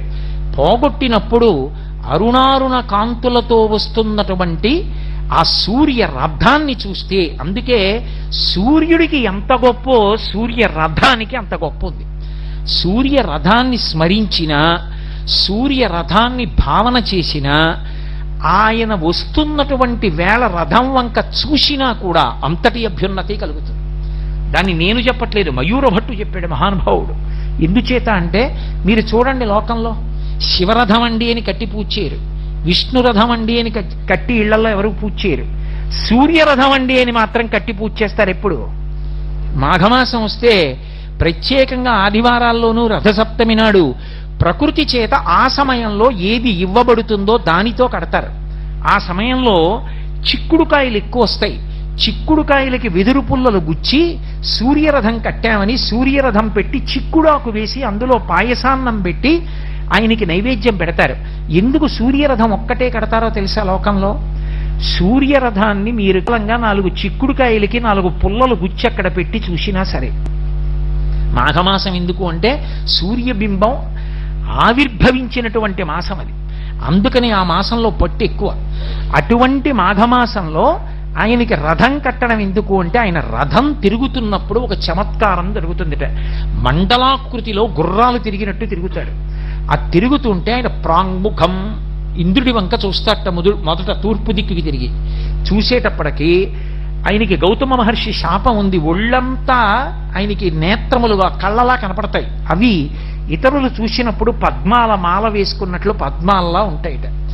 సూర్యుడు తూర్పు దిక్కుకి తిరగగానే ఆ కిరణములు ఇంద్రుడి మీద పడితే ఆ ఇంద్రుడి ఒళ్ళంతా పద్మాల మాలలు విచ్చుకున్నట్టుగా కనపడి 2 చేతులెత్తి నమస్కరిస్తాట. ఆయన తూర్పు దిక్కును వస్తున్నప్పుడు ఆ అరుణకాంతులలో ఇంద్రుడు సంతోషించినటువంటి ఆ కాలమునందు రథదర్శనం వంక తిరిగితే ఒక్కసారి దర్శనం చేస్తే ఇంద్రప్రసాదాత్ రాజ్యాభివర్ధనమశ్నుతే అంటే ఏ అధికారమునందున్నారో ఆ అధికారము నిలబడుతుంది. రాజ్యాభివర్ధనమశ్నుతే ఏ పదవిలో ఉన్నావో అందులో వృద్ధిలోకి వస్తావు. 2 ఆయన అక్కడి నుంచి ఆగ్నేయం వైపుకి తిరుగుతాడు. ఆగ్నేయం వంక తిరగగానే అగ్ని గొప్ప బ్రాహ్మణుడు ఆయన. అందుకే లింగపురాణంలో వ్యాస భగవానుడు అంటాడు, హవ్యం వహతి దేవానాం కవ్యం కవ్యాసినామపి పాకంచ కురుతే వహ్ని శంకరస్య ఇవశాసనాత్ అంటాడు. ఆయన గొప్ప లోకోపకారి. ఆయన పితృదేవతలకి కవ్యం పట్టికెడతాడు, దేవతలకి హవ్యం పట్టికెడతాడు. మనకి పాచకుడై వంట బ్రాహ్మణుడై ఇంట్లో అన్నం వండి పెడతాడు. ఎందుకని? భగవత్ శాసనం. ఆయన అలా వండి పెట్టకపోతే అన్నం ఎక్కడి నుంచి వస్తుంది? అందుకని ఆయన అన్నం వండి పెడతాడు. అటువంటి అగ్ని కాంతి స్వరూపుడు. అగ్ని వెలిగితే వేడే కాదు, కాంతి కూడా ఉంటుంది. అంతటి కాంతి కలిగినటువంటి అగ్ని సూర్యుడు తిరగగానే ఒక్కసారి చిన్నబుచ్చుకుని నమస్కారం చేస్తాట. అనూరుడు చెప్తాడు, సూర్య భగవానుడు నీ వైపుకి తిరిగాడు అగ్నిహోత్రుడా, నీ కాంతి ఉపశమనాన్ని పొందింది, తగ్గిపోయింది ఆయన కాంతి ముందు, నమస్కరించంటాడు. ఉత్తమ బ్రాహ్మణుడు. అనూరుడు చెప్పక్కర్లేదు, చెప్పకుండా నమస్కరిస్తాడు. అసలు సూర్య భగవానుడి యొక్క రథ సారథే విచిత్రం. అనూర దర్శనం, అనూర స్మరణం అంత గొప్పది. ఆయన పేరు అసలు అనూరుడు కాదు, అరుణుడు. అనూరుడు అంటే ఊరువులు అంటే తొడలు, అనూరుడు అంటే తొడలు లేనివాడు. అసలు మహాభారతంలో ఆదిపర్వంలో ఆయన గురించి ఒక విశేషం ఉంది. కృతయుగంలో కశ్యప ప్రజాపతికి వినత, కద్రువ అని 2 భార్యలు. ఇద్దరు భార్యలైతే వాళ్ళిద్దరూ కూడా కశ్యప ప్రజాపతిని ఎంతో కాలం సేవించారు, కొన్ని వేల సంవత్సరములు సేవించారు అప్పటి ఆయుర్దాయాన్ని బట్టి. సేవిస్తే ఆయన ప్రసన్నుడై అన్నాడు, మీకేం కావాలన్నాడు. కద్రువంది, నాకు పొడవైన శరీరం కలిగిన వాళ్ళు, పరమతేజోవంతులు, గొప్ప బలం కలిగినటువంటి వాళ్ళు, నాకు కొన్ని వేల మంది పుత్రులు కావాలంది. ఆయన అన్నాడు తథాస్తు. వినత వంక తిరిగి అన్నాడు, నీకేం కావాలన్నాడు. కద్రువ ఎటువంటి బలవంతుల్ని బిడ్డలుగా అడిగిందో అంతకన్నా బలవంతులు, అంతకన్నా బుద్ధిమంతులు ఇద్దరు కావాలి బిడ్డలని. తథాస్తు అన్నాడు. పుత్రకామేష్టి చేశాడు. పుత్రకామేష్టి చేసి వాళ్ళిద్దరిని అనుగ్రహించాడు. వాళ్ళు గర్భములు దాల్చి అండములు పెరిగాయి. పెరిగితే అండాన్ని తీసి దాదులకిచ్చి నీటి కుండలలో పెట్టి పెంచుతున్నారు. పెంచుతుంటే ఒక 500 సంవత్సరములు అయిపోయిన తర్వాత కద్రువ తాచినటువంటి నీటి కుండలలోంచి వాసుకి, తక్షకుడు, శేషుడు మొదలైనటువంటి మహాసర్పములు బయటికి వచ్చాయి. వినతకి బాధ కలిగింది. ఆవిడికి బిడ్డలు పుట్టేశారు, నేను దాచినటువంటి 2 గుడ్లు అలాగే ఉండిపోయాయని తొందరపడిపోయి చూద్దామని పుల్ల పెట్టి ఒక గుడ్డు బద్దల కొట్టి కొద్దిగా పెంకు విచ్చుకునేటట్టుగా చేసి కెలికి చూసింది. అందులోంచి ఇంకా తొడలు ఏర్పడినటువంటి వాడు, ఊర్ధ్వ శరీరము మాత్రమే ఏర్పడినటువంటి మహాతేజోవంతుడు పైకొచ్చాడు. గర్భస్థమైనటువంటి శిశువు పూర్తిగా ఏర్పడకుండానే బయటికి వచ్చేటట్టుగా ప్రవర్తించడం ఎంతటి దోషమో, అది ఎన్ని జన్మలు కట్టి కుడిపేస్తుందో, ఎంత తల్లి అయినా సరే ఆడదాన్ని. ఆ పాపం పోయేటట్టుగా చూడడానికి ఆయన అన్నాడు, అమ్మా నువ్వు చాలా తప్పు చేశావు. నేను పూర్తిగా ఏర్పడక ముందే గుడ్డు యొక్క పెంకు భాగాన్ని పుల్లతో కెలికి నేను పైకొచ్చేట్టు చేశావు. ఈ పాపానికి ఫలితం అనుభవించేస్తావు. నువ్వు కొంతకాలం కద్రువకి దాస్యం చెయ్యవలసి ఉంటుంది. ఇప్పటికైనా తొందరపడి 2వ గుడ్డుని చిదమకు, అందులోంచి మహాతేజోవంతుడైనటువంటి వాడు పైకొస్తాడు. వాడు నీ దాస్య విముక్తికి కారణమవుతాడు. అమ్మా నేను సూర్య భగవానుడికి రథసారథిగా వెళ్ళిపోతున్నానని వెళ్ళిపోయాడు. ముందు పుట్టినవాడు కదూ అనూరుడు, అరుణుడు ఆయన పేరు, ఎర్రటి కాంతితో ఉంటాడు, అందుకని అరుణుడు అని పిలిచారు. అరుణుడు సూర్యుడికి రథసారథిగా వెళ్ళిపోయాడు. ముందు పుట్టినటువంటి అరుణుడు వెనక పుట్టిన గరుత్మంతుని కన్నా శ్రేష్ఠుడు, చాలా గొప్పవాడు. గరుత్మంతుడు విష్ణువు యొక్క వాహనం. ఆతత పక్షమారుత ప్రజకంపిత ఘూర్ణితాచల వ్రాత మహర్ణవుండు అంటాడు అన్నయ్య గారి భారతంలో. ఆయన రెక్కలు అల్లార్చి వస్తుంటే వేదనాదములు వినపడుతుంటే అందులోంచి అలా వస్తాడు. అటువంటి గరుత్మంతుడు విష్ణువుకి వాహనం అయితే మరి ముందు పుట్టిన అన్నగారు అంతకన్నా గొప్పవాడని ఎలా చెప్పడం అంటే, ఇంకా గరుత్మంతుడు విష్ణువుకి తిన్నగా వాహనం అయ్యాడు, తానే గుర్రమైనట్టు వాహనమైతే. కానీ అనూరుడు అలా కాదు, తాను సూర్య రథానికి చోదకుడయ్యాడు. ఆయన భగవంతుడికి వాహనం కాదు, భగవంతుడి వాహనాన్ని నడిపేవాడయ్యాడు. తాను గుర్రముల మీద రథం మీద కూర్చుంటాడు. అందుకని శ్రేష్ఠుడు. గరుత్మంతుడికి పక్షపాతం ఉంది. పక్షపాతం అంటే పక్షములంటే రెక్కలు, పాతము అంటే గాలి వీచేటటువంటి శక్తి. రెక్కలు ఊపుతాడు, రెక్కలు ఊపి వెడతాడు. అనూరుడికి ఆ పక్షపాతం లేదు, అంటే రెక్కలు ఊపి వెళ్ళడు, రథాన్ని నడిపిస్తాడు. అందుకని శాబ్దికంగా చూస్తే పక్షపాతము లేనివాడు అనూరుడు, పక్షపాతం ఉన్నవాడు గరుత్మంతుడు. అందుచేత ముందు పుట్టినటువంటి అనూరుడు గరుత్మంతుని కన్నా శ్రేష్ఠుడు, పెద్దరికాన్ని వహించాడు. పైగా ఆయన రథాన్ని నడిపేటప్పుడు చాలా ఆశ్చర్యం ఉంటుంది. రోజు సూర్య రథానికి తెల్లవారకట్ట నమస్కారం ఎంతమంది చేస్తారో వర్ణిస్తారు. అసలు దాన్ని భావన చేసి ఆ బింబం వంక చూస్తే చాలండి తెల్లవారకట్ట. ఇప్పటికీ నాకు విశాఖపట్నం ఉపన్యాసాలకు వెళ్ళడం అంటే సరదా ఏమిటంటే, ఓ రోజు తెల్లవారుధామం లేచి సంధ్యావందనం చేసి సముద్రపుడికి వెళ్ళి కూర్చుంటాను. కూర్చుంటే అందులోంచి అసలు ఆ అరుణారుణ బింబం లేస్తుంటే ఎర్రటి కాంతులు సముద్రం మీద పడి వెనక వైపు తెల్లవారిపోతుంది. తెల్లవారిపోయి వెలుతురు వచ్చి ఎర్రటి కాంతులలో ప్రాణులన్నీ కూడా ఏదో చిన్నప్పుడు సంబరాల్లో ఎర్రకాగితం కళ్ళజోడు పెట్టుకుంటే అన్ని ఎర్రగా కనపడ్డట్టు కనపడతాయి. కాసేపటికి బంగారు రంగులోకి తిరిగిపోతాడు. ఆ తర్వాత ఇక దుర్నిరీక్షుడు. అసలు ఆ సూర్యోదయ ఘట్టాన్ని చూడ్డమే చాలు. అనూరుడు సారథ్యం వహించి భగవానుడు కూర్చోడానికి ముందే సిద్ధపడి రథాన్ని పట్టుకుని నిలబడతట. ఒక కవి చమత్కరించాడు. అసలు సూర్యరథం వచ్చే ముందు ఎందుకు ఆకాశం ఎర్రబడుతుంది అన్నాడు. అంటే ఆయన అన్నాడు, మరి శరత్కాలంలోనూ రథం తిరగాలి, హేమంత ఋతువులోనూ రథం తిరగాలి, మంచు కదూ, అంత చలి. రథంలో వెనకాతలో ఉన్నవాడికి ఏముంది, అంత చలిగాలి తగలదు, అప్పర బెర్తవాడికి తగిలిన ఏసీ లోయర్ బెర్తవాడికి తగలనట్టు. కాబట్టి వెనకనున్నవాడు సూర్యుడు, ముందునున్నవాడు అనూరుడు, చల్లటి కాంతి ఈయన కొట్టేస్తుంటుంది. అందుకని ఆయన ఏం చేశాడంటే ముందు ఓ చలిమంట కూడా వేసుకున్నట్ట, వెచ్చగా ఉంటుందని. అదే ఆ ఎర్రటి కాంతి అన్నాడు. ఎవరి భావన చేత వారు తరించారు. ఆ అనూరుడు రథం మీద ఎక్కేటప్పటికి ఇంద్రుడు పరవశించిపోతాట సూర్యరథాన్ని చూసి. అగ్నిహోత్రుడు ఇంతటి తేజోవంతుణ్ణి అయినా ఆయన తేజస్సు ముందు నా తేజస్సు అణిగిపోయిందని మహోత్కృష్టమైన బ్రాహ్మణుడు అగ్నిహోత్రుడు రెండు చేతులు ఎత్తి నమస్కరిస్తాట. లోకాలనన్నింటినీ బాధ పెట్టగలిగిన వాడు ఎవరి పేరు చెప్తే ఎవరైనా గడగడలాడిపోతారో మహాజ్ఞానులు తప్ప. అటువంటి యమధర్మరాజు గారి వైపుకి రథం తిరుగుతుంది దక్షిణ దిక్కుకి. మరి దక్షిణ దిక్కుకి యముడు కదూ అధిపతి. తిరిగేటప్పటికీ అనూరుడు చెప్తాట, ఓ యముడా సూర్యరథం తిరుగుతోందంటాడు. అనేటప్పటికీ ఆయన ముందు ఏం చేస్తాడంటేట గబగబా తీసుకెళ్లి తన మహిషాన్ని దాచేస్తాడు, దున్నపోతుని. ఎందుకంటే ఆజన్మ వైరం అని ఉంటుంది కొన్ని ప్రాణులకు, వేదంలో చెప్తారు. వేదంలో ఒకప్పుడు వశిష్ఠుడు ఇంద్రుడి ఇంటికి వెళ్ళాడు. దేవశుని అని ఇంద్రుడి కుక్క, అది పెద్దగా అరిచింది. ఎందుకంటే ఇంద్రుడు మంచి డాబుగా ఉంటాడు, కిరీటం అవి పెట్టుకుని. పాపం వశిష్ఠుడు గడ్డాలు అవి పెంచుకుని ఉన్నాడు బ్రహ్మతేజస్సుతో. ఆయన్ని చూసి అరిచింది. అరిస్తే ఆయన శునక సూక్తం చదివాడు వేదంలో. ఓ శునకమా నీ గొప్పతనం ఇటువంటిది అని చదివి అందులో ఓ మాట చెప్తాడు, ఆగర్భ వైరం, పుట్టుకతో కారణం లేకుండా వైరం నీకు పందితో ఉందంటాడు. ఈశ్వరుడు అలా పెట్టాడు. ఆగర్భ వైరం అని ఉంటుంది తిరియక్కుల యందు, వెన్నుపాము అడ్డంగా ఉండే ప్రాణుల్లో. మనుష్యులకు అలా ఉండకూడదు. అలా ఉంటే వాడు మనుష్యుడు కాడు, మనుష్య రూపంలో ఉన్న రాక్షసుడు.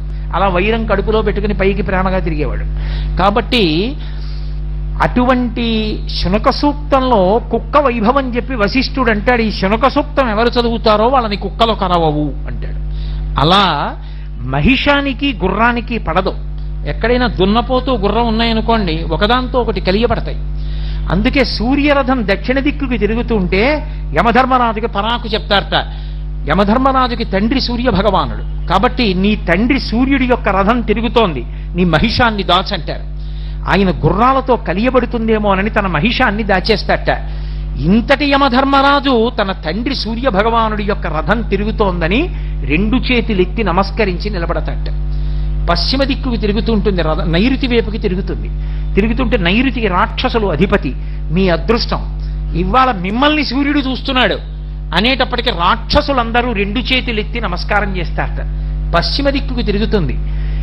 ఎవరైనా ఒక చక్రవర్తికి కానీ మహారాజుకు కానీ సేవ చెయ్యాలి అంటే ఆయనకి ఏం చేస్తాం, ఏముండదు. అందుకే కడవలతో నీళ్లు తెచ్చి ఆయన గుర్రాలు తడుపుతారు. మీరు రామాయణం జరిగితే కనపడుతుంది. గుర్రాలకి నీళ్లు పోసి తడిపితే వాటికి మంచి శక్తి వస్తుంది, ఉత్సాహం పుంజుకుంటాయి నీళ్లు పెట్టినా కూడా. అందుకని పశ్చిమ దిక్కుకి తిరుగుతూ అనూరుడు చెప్తాట, సూర్యరథం తిరుగుతోంది.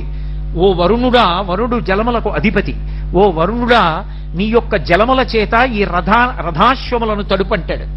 వరుణుడు నీటితో తడుపుతట. అవి మంచి ఉత్సాహాన్ని పొందుతాయి. పొందిన తరువాత అవి వాయువ్యానికి తిరుగుతాయి. వాయువ్యానికి తిరుగుతుంటే వాయుదేవుడు వచ్చి రెండు చేతులు ఎత్తి నిలబడతాడు. నిలబడితే, ఓ వాయువా తడిసిన శరీరాలతో గుర్రాలు పరిగెడుతున్నాయి, నువ్వు ఎదురుగా గాలిరా, వాటికి చల్లగా ఉండి సంతోషాన్ని పొందుతాయి. ఎందుకంటే అవి ఒక్కసారి ఇబ్బంది పడతాయిట. ఎప్పుడు అంటే ఆకాశగంగ ప్రవహించిన మార్గంలో ఆ గుర్రాలు వెడుతున్నప్పుడు వాటి కాళ్ళు అందులో కొంచెం ఇరుక్కుంటూ ఉంటాయిట. అవి లాక్కుని పరిగెడుతుంది ఆ రథం. అప్పుడు అవి శ్రమ కలగకుండా నీటితో తడపబడి ఆ వాయువు యొక్క స్పర్శ కలిగితే చల్లగా ఆ సూర్య రథం తిరుగుతుంది. ఉత్తర దిక్కుకు వస్తుందిట. సూర్యుడే ప్రసన్నంగా చూసి కుబేరుడు వంక చూసి కనుబొమలు ఎగరేస్తాట. ఎందుకు అంటే శంఖనిధి పద్మనిధి అనబడేటటువంటి రెండు నిధులకు అధిపతి, నవనిధులకు. ప్రత్యేకించి అందులో శంఖనిధి పద్మనిధి. శంఖము పద్మము ఈ రెండు శ్రీ మహావిష్ణువు యొక్క ఆభరణాలు. అందుకే కదూ ఆయన శంఖం గద పద్మము ఇవన్నీ పట్టుకుని ఉంటాడు. కాబట్టి శంఖనిధి పద్మనిధి నీ దగ్గర ఉన్నాయి, అవి రెండు ఆయనకి ఇష్టం. అందుకని ఒకసారి ఆయన వంక చూసి ఓ చిరునవ్వు నవ్వుతట. సూర్యుడి చిరునవ్వు చాలు నీ పదవి నిలబడుతుందంటట అనూరుడు. ఈశాన్యం వైపుకి తిరుగుతుంది. శివుడు వస్తాడు. అయ్యా ఇది బింబ ప్రతిబింబ న్యాయం అంటట అనూరుడు. నేను ఇళ్ళ అద్దం ముందు నించున్నాను అనుకోండి, ఇప్పుడు నేను బొట్టు సరిగ్గా పెట్టుకోలేదు అనుకుంటే ప్రతిబింబానికి పెడతానా, నేను పెట్టుకుంటానా? నేను పెట్టుకుంటే ప్రతిబింబం సరిగ్గా పెట్టు కనబడుతుంది. బింబం ఒకటి ప్రతిబింబం ఒకటి కాదు, బింబ ప్రతిబింబములు ఒకటే. అలా అనూరుడంటే అట్ట వెనక్కి తిరిగి ఈయనకే నమస్కారం, ముందుకి తిరిగి ఈయనకే నమస్కారం, రెండు రూపాలతో కనపడుతున్నాడు ఒక భగవానుడు. అంటే శివుడు సూర్యుడు అభేదం. ఎందుచేత అంటే భౌరంభంశనలో నిలోంబర మహార్నాదో హిమాంసు పుమాన్ ఇత్యాభాతి చరాచరాత్మకమిదం యస్యైవ మూర్త్యష్టకం నాణ్యకించన విద్యతే విమృశతాం యస్మాత్ పరస్మాద్ విభో తస్మై శ్రీగురుమూర్తయే నమయిదం శ్రీదక్షిణామూర్తయే అని ఆయన కోణార్కలో సూర్యలింగం అయి ఉంటాడు. కాబట్టి సూర్యుడే శివుడు, శివుడే సూర్యుడు. కాబట్టి బింబ ప్రతిబింబాలుగా ఒకే సూర్యుడు రెండు రూపాలతో కనపడుతున్నాడని అనూరుడు ముందుకి వెనక్కి కూడా నమస్కారం చేస్తాట. ఆ అనూరుడు రథమెక్కి కూర్చోగానే సూర్యనారాయణమూర్తి కూర్చుని అనే ముందు అనూరుడు ఇలా చూస్తాట, వెనక్కి చూస్తే రథాన్ని మొదలుపెట్టు అంటే చూడండి, లోకంలో రథ చోదకులు ఉంటారు.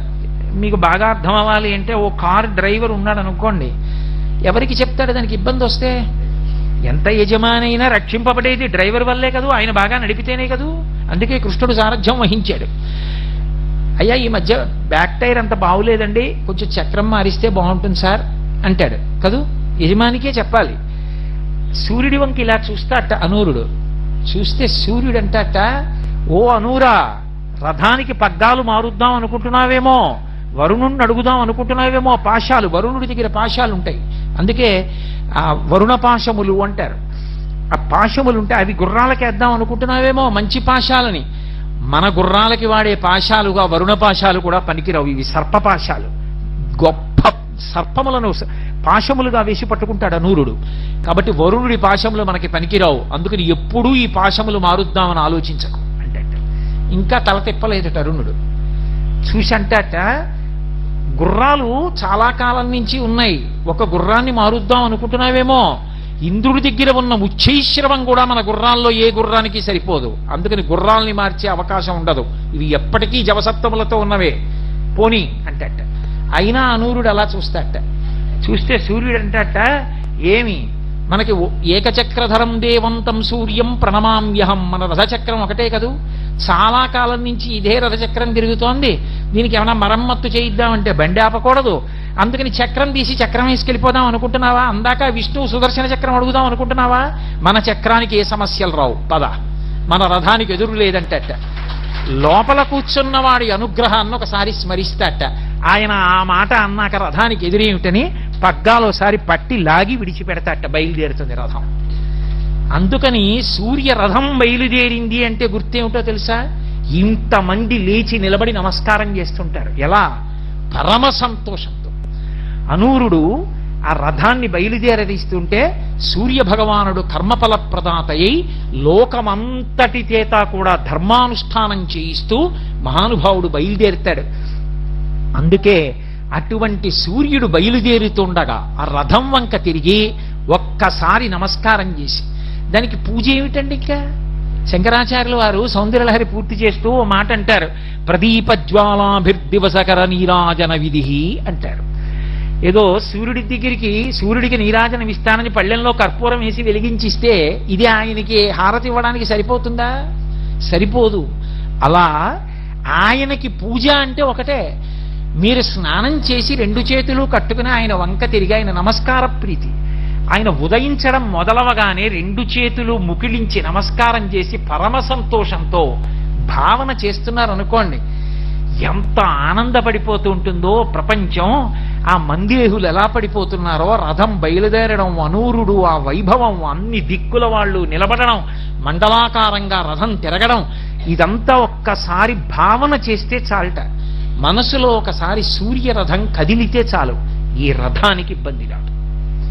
పరమ ధార్మికంగా ఈ రథం వెళ్ళిపోతుంది. అందుకే సూర్య రథం అంత గొప్పది, సూర్యరథ స్మరణం అంత గొప్పది. అందుకే మీరు చూశారో లేదో, కొన్ని చోట్ల దేవాలయాలు రథాకారంతో ఉంటాయి. ఇప్పటికీ ద్రవిడ దేశంలో కుంభకోణంలో రథాకారంలో ఉంది క్షేత్రం. అలాగే మనకి వెంకటాచలంలో గోవిందరాజస్వామి దేవాలయంలో కృష్ణ పరమాత్మ చాలా విచిత్రమైన రీతిలో కూర్చుని ఉంటాడు. అక్కడ ఆయన కూర్చుని ఓ కాలు ఇలా మడిచిపెట్టి ఉంటాడు.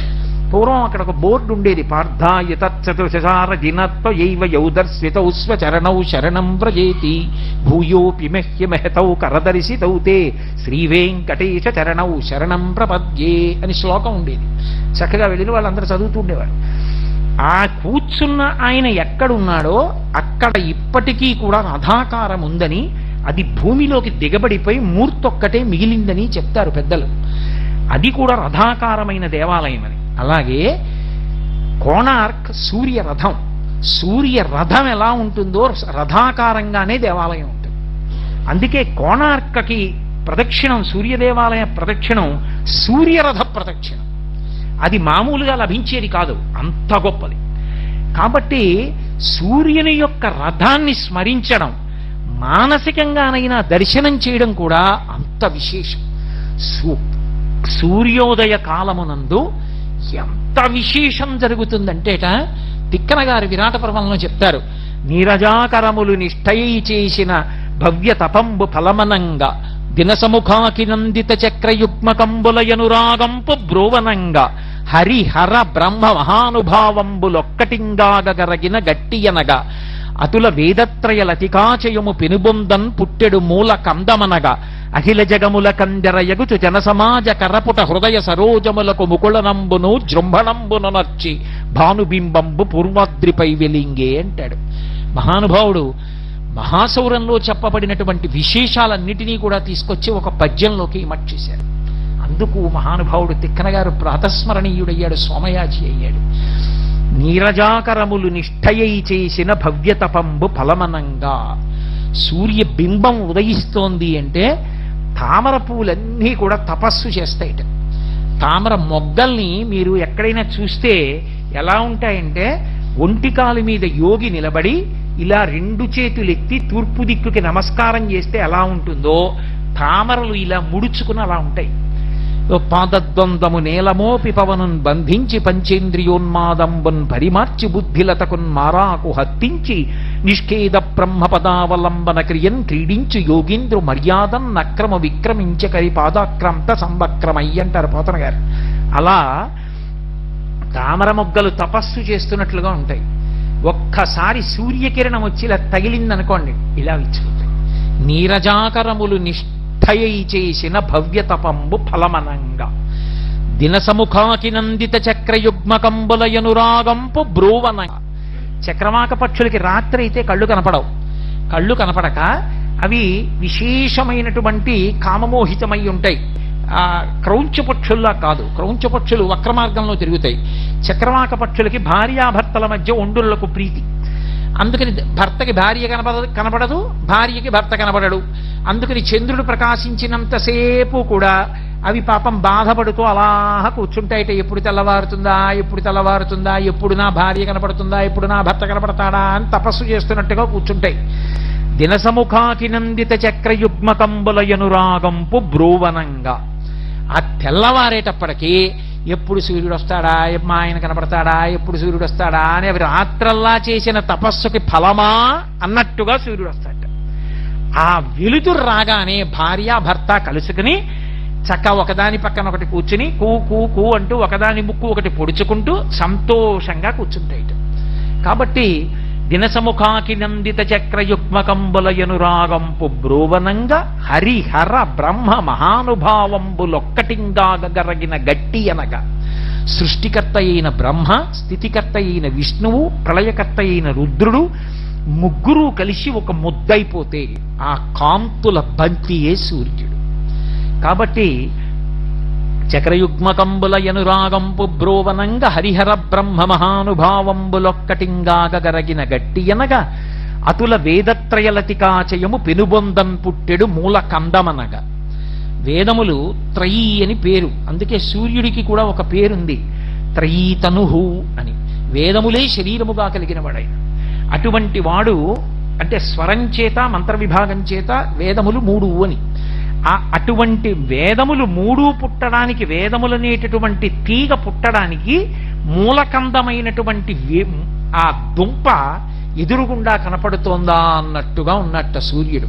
కాబట్టి పెనుబంధం పుట్టెడు మూల కందమనగా అఖిల జగముల కందెరయగుచు జన సమాజ కరపుట హృదయ సరోజములకు ముకుళనంబును జృంభణంబును నచ్చి భానుబింబంబు పూర్వాద్రిపై వెలింగే. సూర్యబింబం ఇలా కనపడేటప్పటికీ హృదయములనేటటువంటి పద్మాలు ఇలా వికసనం పొందుతాయి. అందరికీ కూడా తెల్లవారింది అని ఒక్కసారి లేస్తారు. ఊరు తెల్లారిందంటారు. అలా ఊరు తెల్లవారేటట్టు లోకానికి తెల్లారిపోయింది ఎప్పుడు సూర్య భగవానుడు ఉదయిస్తే. అందరి చేతులు ఇలా కలుసుకుంటాయిట. ఎందుకని? ఆయనకి నమస్కారం చేయడానికి. హృదయ పద్మములు వికసిస్తాయిట. ఇవి హృదయ పద్మం వికసనం పొందింది, చేతులు ముడుచుకున్నాయి. చంద్రకాంతికి విచ్చుకునేటటువంటి సరోజములలా, సూర్యకిరణాలకి ముడుచుకునేటటువంటి సరోజములలా ఇలా చేతులు ముడుచుకుంటే హృదయ పద్మములు వికసనాన్ని పొందేయటం. ఇలా హృదయ పద్మాన్ని వికసనం పొందేట్టు చేతులు ముడుచుకునేటట్టు చేసి భానుబింబంబు పూర్వాద్రిపై వెలింగే. ఆ భానుబింబం పూర్వాద్రి మీద వెలిగింది.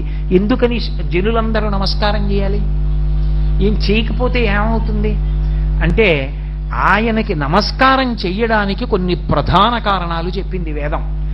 ఎందుచేత అంటే సూర్యుడొక్కడే ఎప్పుడూ ఒకలా ఉండడు.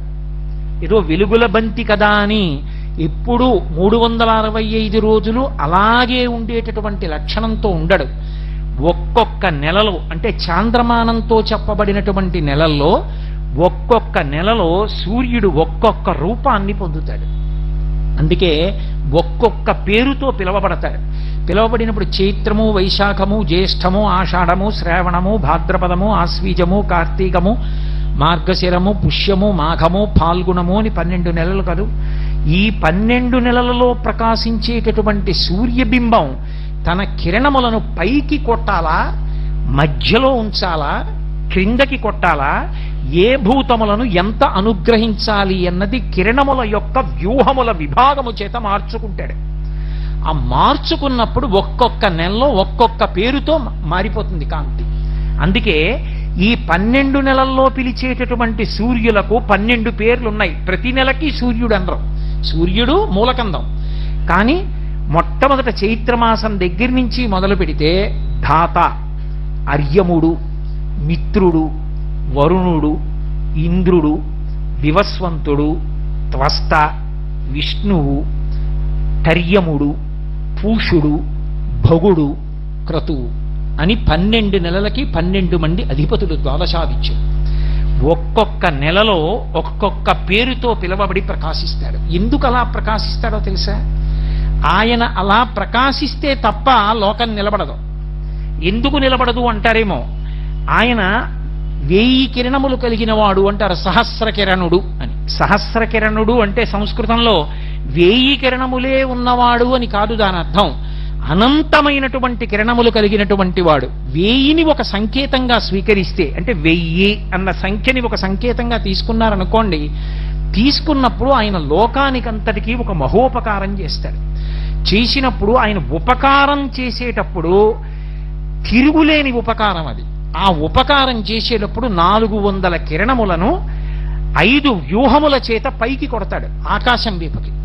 అలా పైకి కిరణ ప్రసారం చేసినప్పుడు ఆ 5 విభాగాల్ని ఏమని పిలుస్తారు అంటే, అందులో మొట్టమొదటిది చందనము, రెండవది యాహ్యము, మూడవది కోతణము, నాలుగవది భృగణము, 5వది అమృతము అని 5 విభాగాలు చేస్తాడు.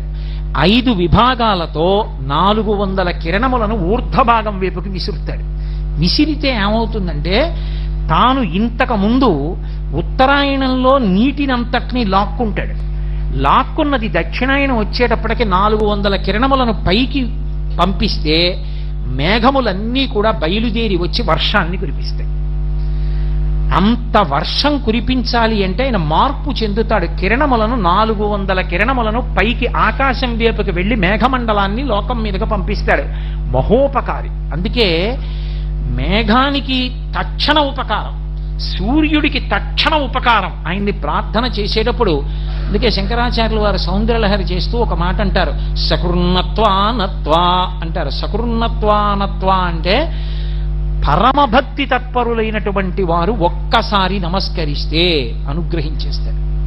ఒకప్పుడు బ్రహ్మాండమైన యజ్ఞం చేశారు దక్షిణ దేశంలో, పూర్ణాహుతి. ఇంకా కొద్దిసేపట్లో పూర్ణాహుతి అవ్వాలి. పూర్ణాహుతి మాట దేవుడెరుగు, యజ్ఞశాల కూడా నిలబడేటట్లేదు, అంత మబ్బేసింది, విపరీతమైన మబ్బు. మహాస్వామి వారు కంచికామకోటి పీఠాధిపత్యం వహించిన ప్రాతస్మరణీయులు చంద్రశేఖరేంద్ర సరస్వతి మహాస్వామి శరీరంతో ఉన్నారు. అప్పుడు లోపల పర్ణశాలలో ఉన్నారు. ఆయన దగ్గరికి వెళ్ళి చెప్పారు, అయ్యా ఏది నిలబడేటట్లేదు, గాలి వచ్చేసేటట్టుంది, పూర్ణాహుతి కూడా అవదు, యాగం ధ్వంసం అయిపోయేట్టుందన్నారు. ఆయన బయటికి వచ్చి సత్యదండం ఎత్తి సూర్య భగవానుడికి నమస్కారం చేసి ఆయన కాషాయ వస్త్రంలో దారం ఒకటి తీసి విసిరేరు, ఇలాగే విసిరి నమస్కారం చేశారు. అంతే, పూర్ణాహుతి అంతా అయిపోయే వరకు చుక్క పడలేదు, గాలి వేయలేదు, అయిపోయింది. అందుకే మీరు బాగా గమనించండి, శరత్కాలం వచ్చిందనుకోండి, మా చిన్నతనంలో అందరినీ పిలిచి ఒరే తెల్లమబ్బుకి నమస్కారం పెట్టండి రానేవారు. మాకు చిన్నతనంలో తెలిసేది కాదు ఎందుకు ఈ తెల్లమబ్బుకి నమస్కారం పెట్టమంటారని. నల్లమబ్బు రూపంలో ఆయనే మహోపకారం చేస్తాడు. ఉత్తరాయణం అంతా నీరు లాక్కుంటాడు, దక్షిణాయన ప్రారంభం నుంచి కురిపిస్తాడు. కర్కాటక రాశిలోకి వెళ్ళాడు అనుకోండి, ఇంకా వర్ష ఋతువు వచ్చేస్తుంది శ్రావణ భాద్రపదాల నుంచి, ఇంకక్కడి నుంచి వర్షం పడుతుంది. వర్షం పడలేదనుకోండి లోకం నిలబడదు. ఆ వర్షం పడాలి అంటే ఈ 5 వ్యూహముల చేత, ఇందాక నేను మీతో మనవి చేశానే, చందనము, యాహ్యము, కోతనము, భృగణము, అమృతము అనబడేటటువంటి 5 విభాగములు చేసి, ఈ 5 విభాగములుగా 400 కిరణములను ఆకాశం వైపుకి తిప్పి మేఘమండలాన్ని పంపించి వర్షం కురిపిస్తాడు. వర్షం కురిపిస్తే మనం మరిచిపోతాం, రాత్రి ఇంట్లో పడుకుంటాం, బ్రహ్మాండమైన వాన పడుతుంది. పొద్దున్న లేచి అబ్బా పెద్ద బ్రహ్మాండమైన వాన పడిందో, చల్లబడిపోయింది రోడ్లన్నీ, ఎన్ని నీళ్ళు, అమ్మయ్య పోన్లే, ఊరికి దాహం తీరింది, అమ్మయ్య వాన పడింది, ఎంత పెద్ద వాన అంటాం. అంతేకాని మహానుభావుడు సూర్యుడు కురిపించినవాడు, ఆయన మేఘమండలానికి అధిపతి అని నమస్కారం చెయ్యం మనం. గుర్తు పెట్టుకుని నమస్కారం చేసేది ఎవరో తెలుసా? 3 జాతుల కప్పలున్నాయి. నీ చెప్పట్ల ఈ మాట వేదం చెప్పింది. వాటికి ఖణ్వక, ఖైమక, ఉపరి వాటి పేరు. ఆ 3 స్త్రీ జాతి కప్పలే. ఆ 3 కప్పలు మనం ఆ పేర్లు వాడడం మానేసి బోధురు కప్పలు అంటుంటాం. ఆ కప్పలకి ఎంత కృతజ్ఞత అంటే, అవి సూర్యుడు వర్షాన్ని కురిపించినందుకు బెక బెక బెక బెక బెక బెక బెక బెక బెక అని కృతజ్ఞత చెప్తూనే ఉంటాయిట, నోరు నెప్పెట్టేలా. స్వామి వాన కురిపించావు, స్వామి వాన కురిపించావు, స్వామి వాన కురిపించావు. అందుకే తన పట్ల అంత కప్ప అరిస్తే పాముకి తెలుస్తుంది అది ఇక్కడ ఉందని, తన శరీరం పోతే పోయిందని సూర్యుడికి కృతజ్ఞత చెప్పుకుంటుంది బెకబెకలాడుతూ. అలా చెప్పేవన్నీ కాదు, ఒక్క ఖణ్వక, ఖైమక, ఉపరి, ఈ 3 జాతుల ఆడకప్పలే. కాబట్టి ఇప్పుడు ఈ 3 జాతుల ఆడకప్పలకి అంత కృతజ్ఞతాభావం ఉంది కాబట్టే సూర్యనారాయణమూర్తికి అవంటే అంత ప్రీతిట. భక్తి అంటే ఏమిటండి? కృతజ్ఞతే. స్వామి నువ్వు నాకేమి ఇవ్వలేదు స్వామి అన్నారనుకోండి, ఆయన మురిసిపోతాడు, వీడు రా పాత్రుడు. స్వామి నువ్వు నాకు అది ఇవ్వలేదు స్వామి అన్నారు అనుకోండి, వీడికి ఇచ్చింది గుర్తుండదురా అనుకోడు. కృతజ్ఞో నాస్తి నిష్కృతి. రామాయణం కిష్కింధకాండలో లక్ష్మణుడు అంటాడు, బ్రహ్మజ్ఞేచ సురాపే చ చోరే భగ్నవ్రతే తథా నిష్కృతిర్విహితా సిద్భి కృతజ్ఞో నాస్తి నిష్కృతి అంటాడు. కాబట్టి మహానుభావుడికి వానలు పడకపోతే ఈ 3 జాతుల కప్పలలో ఏదో ఒక కప్పని పట్టుకుంటారు. పట్టుకుని దాన్ని తీసి దానికి అభిషేకం చేసి దాన్ని పల్లకీలో పెట్టి ఊరిరిగింపు చేస్తారు. స్వామి నీ అనుగ్రహం లేకపోవడానికి మా కృతజ్ఞత కారణం, ఇది మేము తెలుసుకుని నీ పట్ల కృతజ్ఞత ఉన్నవాడి కాళ్ళెట్టుకుని ఊరేగిస్తున్నాను, నెత్తి మీద ఎట్టుకుని అనుగ్రహించారు. కప్ప పూజ, కప్పని ఊరేగించడం మూఢాచారాలు మూఢనమ్మకాలై కాదు, వేదం చెప్పింది. ఇప్పుడు నే తప్పు చేశాననుకోండి, నే తప్పు చేసినప్పుడు ఆఫీసర్ గారి దగ్గరికి వెళ్ళలేకపోతే ఏం చేస్తాను?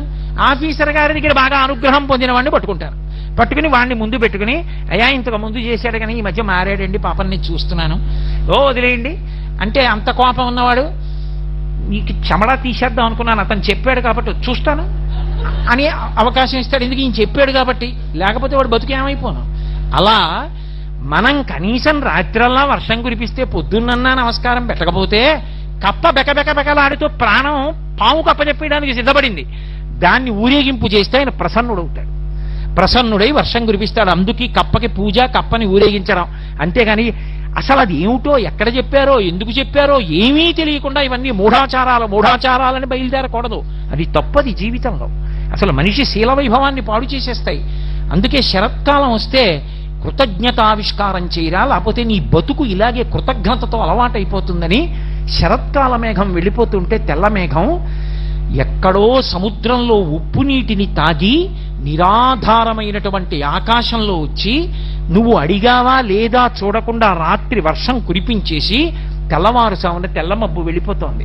తనకున్నవన్నీ ఇచ్చినప్పుడు మెల్లిగా మోసుకొచ్చింది. ఇచ్చి వెళ్ళిపోయేటప్పుడు ఏమైనా చూసినాక ఏమన్నా నమస్కారం పెడతారా అని చూడకుండా వెళ్ళిపోతోంది. అటువంటి మబ్బుకి నమస్కారం చేయకపోతే అన్నీ ఇచ్చి వెళ్ళిపోతున్న మబ్బుకి కృతజ్ఞుడవైపోతావు. నమస్కారం చేయి తెల్ల మబ్బుకు అనేవారు మా చిన్నతనంలో. కాబట్టి కృతజ్ఞతాభావమునకు ఆయన సంప్రీతి చెందుతాడు. అందుకే వర్షం ఎవరు కురిపిస్తారు అంటే సూర్య భగవానుడే. ఆతపీ మండలీ మృత్యు అని ఆ వర్షాన్నంతటినీ కురిపించేవాడు, తపింపచేసేవాడు కూడా వృష్టి ప్రదాత సూర్య భగవానుడే. ఆయన అనుగ్రహం ఉంటే అసలు లోకమునందు వర్షములు లేకపోవడం అనేటటువంటిది ఉండదు. సూర్యుడికి అందరూ నమస్కారం చేస్తే అసలు వర్షాలు పడకపోవడం అన్నది లోకంలో ఉండదు. అందుకే పూర్వం తన రాజ్యంలో ఉన్న ప్రజలందరికీ అన్నం దొరకాలి అంటే మహారాజులు సూర్యారాధన చేసేవారు. అలాగే ఆయన మంచు కల్పిస్తాడు లోకానికి. ఆ మంచు కల్పించలేదనుకోండి మళ్ళీ కొన్ని ఇబ్బందులు వస్తాయి. అలా జరగకూడదని తుషార పంక్తులను కల్పిస్తాడు, విశేషమైన మంచు. ఆ మంచు కల్పించేటప్పుడు మళ్ళీ 4 వ్యూహములతో 4 విభాగములతో 300 కిరణములను సమాంతరంగా ఇలా సమానంగా వెళ్ళేటట్టుగా ప్రసరించి 4 విభాగములను సృజిస్తాడు. అవే వశ్యము, మేష్యము, హరాదినము, 4వది ఆక్రందనము అని ఈ 4 రకములైనటువంటి వ్యూహములను విభాగములను సృజించి ఈ 4 చేత మేఘముల ఆ మంచు పంక్తులను, మంచు విపరీతంగా తెరలను సృష్టి చేసి లోకమునందు ఋతువు మారేటట్టుగా చేస్తాడు. అలాగే దేవతలను, పితృదేవతలను, మనుష్యులను, ప్రత్యేకంగా ఎముకలు పెరగడానికి కావలసినటువంటి శక్తి కిరణములలో ఉండి విశేషముగా ప్రసారమయ్యేటట్టు, ఆరోగ్యము ప్రదానమయ్యేటట్టు చేయడానికి గ్రీష్మ ఋతువుని కల్పించి గ్రీష్మ ఋతువులో చంద్రాస్తము, శుక్రాస్తము అని 2 విభాగములను సృజిస్తాడు. సృజించి 300 కిరణములు భూమి మీదకు వదులుతాడు. అందుకే మీరు చూడండి, గ్రీష్మ ఋతువు వచ్చిందనుకోండి, గ్రీష్మ ఋతువులో ఎవ్వరివి శరీరాలు పడిపోవు తొందరగా. గ్రీష్మంలో నిలదొక్కుంటారు, ఆరోగ్యంగా ఉంటారు, ఏం ప్రమాదాలు రావు. మళ్ళీ ఆయన లయకారకుడవుతాడు సూర్యుడే. చాలా మంది ప్రాణుల్ని పడగొట్టాలనుకుంటే ఇందాక నేను చెప్పానే ఆ 4 వ్యూహములతో మంచు ఎక్కువగా ఉండేట్టుగా చేస్తారు. చేస్తే ఆయన అది చేసినప్పుడే యమధర్మరాజు గారి యొక్క 2 కోరలు పైకొస్తాయి. ఒకటి ద్వావృతు యమదంస్ట్రాఖ్య అంటారు దేవీ భాగవతంలో. శరత్కాలమునందు వసంత ఋతువు, ఈ 2 ఋతువులలో 2 కోరలు బయట పెడతాడు. 2 కోరలు బయటికి వస్తే విశేషమైనటువంటి జననష్టం అయిపోతుంది. అందుకే యథార్థానికి గ్రీష్మ ఋతువులో చనిపోయే వాళ్ళకన్నా శరత్కాలమునందు, వసంత ఋతువునందు చనిపోయే వాళ్ళు ఎక్కువ మంది ఉంటారు. అందుకే శరత్కాల ప్రారంభంలో శారదానవరాత్రులు చేసి అమ్మవారిని ఆరాధన చేస్తారు. అలాగే వసంత ఋతువు ప్రారంభమునందు మళ్ళీ వసంత నవరాత్రులు చేసి రామచంద్రమూర్తి యొక్క పాదాలు, శారద పాదాలు పట్టుకుని అమ్మవారి అనుగ్రహంతో అంటువ్యాధులు ప్రబలిపోకుండా లోకాన్నంతటినీ రక్షించుకుంటారు. ఈ 2 కాలముల యందు సూర్యనారాయణమూర్తి యొక్క కిరణములు 304 విభాగములుగా వచ్చిన కారణం చేత జనులందరూ పడిపోతూ ఉంటారు. ఈ కారణం చేతనే ఉత్తరాయణంలో ఎంత నీరు లాక్కుంటాడో దాన్ని తాను ముట్టుకోడు. ఆ నీటిని మేఘమండలంలోకి పంపించేస్తాడు. మళ్ళీ దక్షిణాయనం మొదలవగానే కురిసేయమని ఇచ్చేస్తాడు. పుచ్చుకున్నప్పుడు అసలు నాకన్న భావనే లేదు, ఇలా పుచ్చుకుంటాడు, ఇలా ఇచ్చేస్తాడు తప్ప పుచ్చుకున్నప్పుడు నాకని పుచ్చుకోడు, ఇచ్చేసేటప్పుడు నాది పోయిందన్న బాధ లేదు. అంత నిమిత్తంగా ఉంటాడు. అందుకే దత్తాత్రేయుల వారి 24 మంది గురువులలో సూర్యనారాయణమూర్తి ఒకటయ్యాడు. 24 మంది గురువులు ఆయనకి. పృథివీ, ఆపస్, తేజో, వాయు, ఆకాశములు, అలాగే సూర్యుడు, చంద్రుడు, సముద్రము, చాప, ఇషుకృత్ అంటే బాణములు తయారు చేసేవాడు, అలాగే సాలెపురుగు, పాము, ఏనుగు, కన్య, బాలుడు 15, అలాగే పావురముతో పాటు పతంగము, మక్షికము, భ్రమరము, భ్రమరకీటకము 20, హరిణము, అజగరము అంటే కొండ చిలవ, పింగళ అనబడేటటువంటి వేశ్య 23, కృకరం అనేటటువంటి పక్షి 24 మంది గురువులు దత్తాత్రేయుల వారికి. 24 మంది గురువులలో ఒక గురువు సూర్య భగవానుడు. సూర్య భగవానుణ్ణి గురువుగా ఎందుకు చేసుకున్నారంటే, సూర్యుడు ఉత్తరాయణంలో నీటిని లాగినప్పుడు నాకు అని చుక్క పుట్టుకోడు, మేఘమండలంలోకి పంపుతాడు. దక్షిణాయనం వచ్చేటప్పటికి పుచ్చుకున్న నీళ్లన్నీ మళ్ళీ వర్షించేస్తాడు, మళ్ళీ లోకోపకారం చేస్తాడు. పుచ్చుకోవడం ఉపకారమే, ఇచ్చేయడం ఉపకారమే. రెండిటి యందు నిస్పృహుడు, తనేమి నాకని పుచ్చుకునేది నీటి బిందువు లేదు. అంతటి మహితాత్ముడు కనుక నేను సూర్యుణ్ణి చూసి నేర్చుకున్నాను, పుచ్చుకుంటే ఎలా పుచ్చుకోవాలో, ఇచ్చేస్తే ఎలా ఇచ్చేయాలో అని. దత్తాత్రేయుల వారు తన 24 మంది గురువులలో సూర్యనారాయణమూర్తిని తీసుకున్నారు. మనం సాధారణంగా ఆయనకి 1000 కిరణములైన గ్రహములన్నిటినీ కూడా ప్రకాశింపచేస్తాడు తాను ప్రధానంగా నిలబడి. ఆ గ్రహములన్నిటినీ కూడా ప్రకాశింపచేయడానికి, లోకాన్నంతటినీ కాపాడడానికి మళ్ళీ ఆయన కిరణ వ్యూహాన్నంతటినీ కలిపి 7గా చెప్తారు. 7 అంకె మీద నడుస్తుంది సప్తాశ్వర ధమారూఢం అని.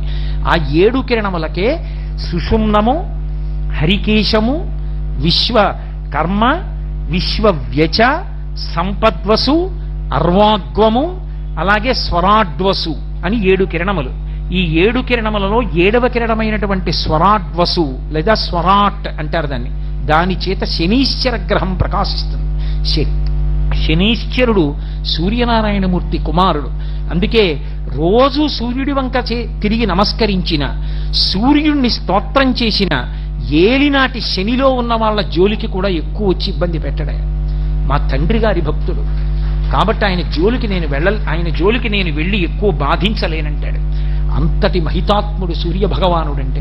ఆయనకి చేసేటటువంటి నమస్కారం అంత వైభవోపేతం. మళ్ళీ ఈ 7 కిరణముల ద్వారా మిగిలినటువంటి గ్రహాలన్నిటినీ కూడా ఉద్దీపనం చేసి ప్రకాశింపచేస్తూ ఉంటాడు. ఆయన కిరణములతోటే చంద్రగ్రహాన్ని కూడా ప్రకాశింపచేస్తాడు.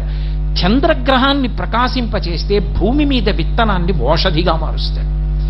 అసలు అలా ఓషధిగా ఎలా మారుస్తాడో, ఎంత గొప్పతనాన్ని తీసుకొచ్చాడో మహాభారతంలో వ్యాసుల వారు 2 చేతులెత్తి నమస్కరించి సూర్య భగవానుడి వైభవం గురించి ఏమని చెప్పారో, ఎందుచేత ఆయన లోకమంతా ఆయనకి నమస్కరించాలో, జన సమాజ కరపట హృదయ సరోజములకు ముకుళనంబును జృంభణంబును నర్చి భానుబింబంబు పూర్వాద్రిపై వెలింగే అని తిక్కన గారు ఎందుకన్నారో, అలా నమస్కారం మనం చేయవలసిన అవసరం ఎక్కడుందో, సూర్యుడికి చేసిన ఒక్క నమస్కారం లోకాన్ని ఎంత నిలబెడుతుందో, మనకెంత ఉద్ధరణ కల్పిస్తుందో మళ్ళీ రేపు సాయంకాలం మనం 6:30 కలుసుకున్నప్పుడు యథాశక్తి నా చేత ఋషులు పలికించినంత మేర పలికి ధన్యుడనవుతాను. మంగళాశాసన పరై మదాచార్య పురోగమై సర్వైశ్చ పూర్వైరాచార్యై సత్కృతాయాస్తు మంగళం. మంగళం కోసలేంద్రాయ మహనీయ గుణాత్మనే చక్రవర్తి తనూజాయ సర్వభౌమాయ మంగళం. ఉమాకాంతాయ కాంతాయ కామితార్థప్రదాయినే శ్రీగిరీశాయ దేవాయ మలినాథాయ మంగళం. సర్వం శ్రీ ఉమామహేశ్వర పరబ్రహ్మార్పణమస్తు. స్వస్తి.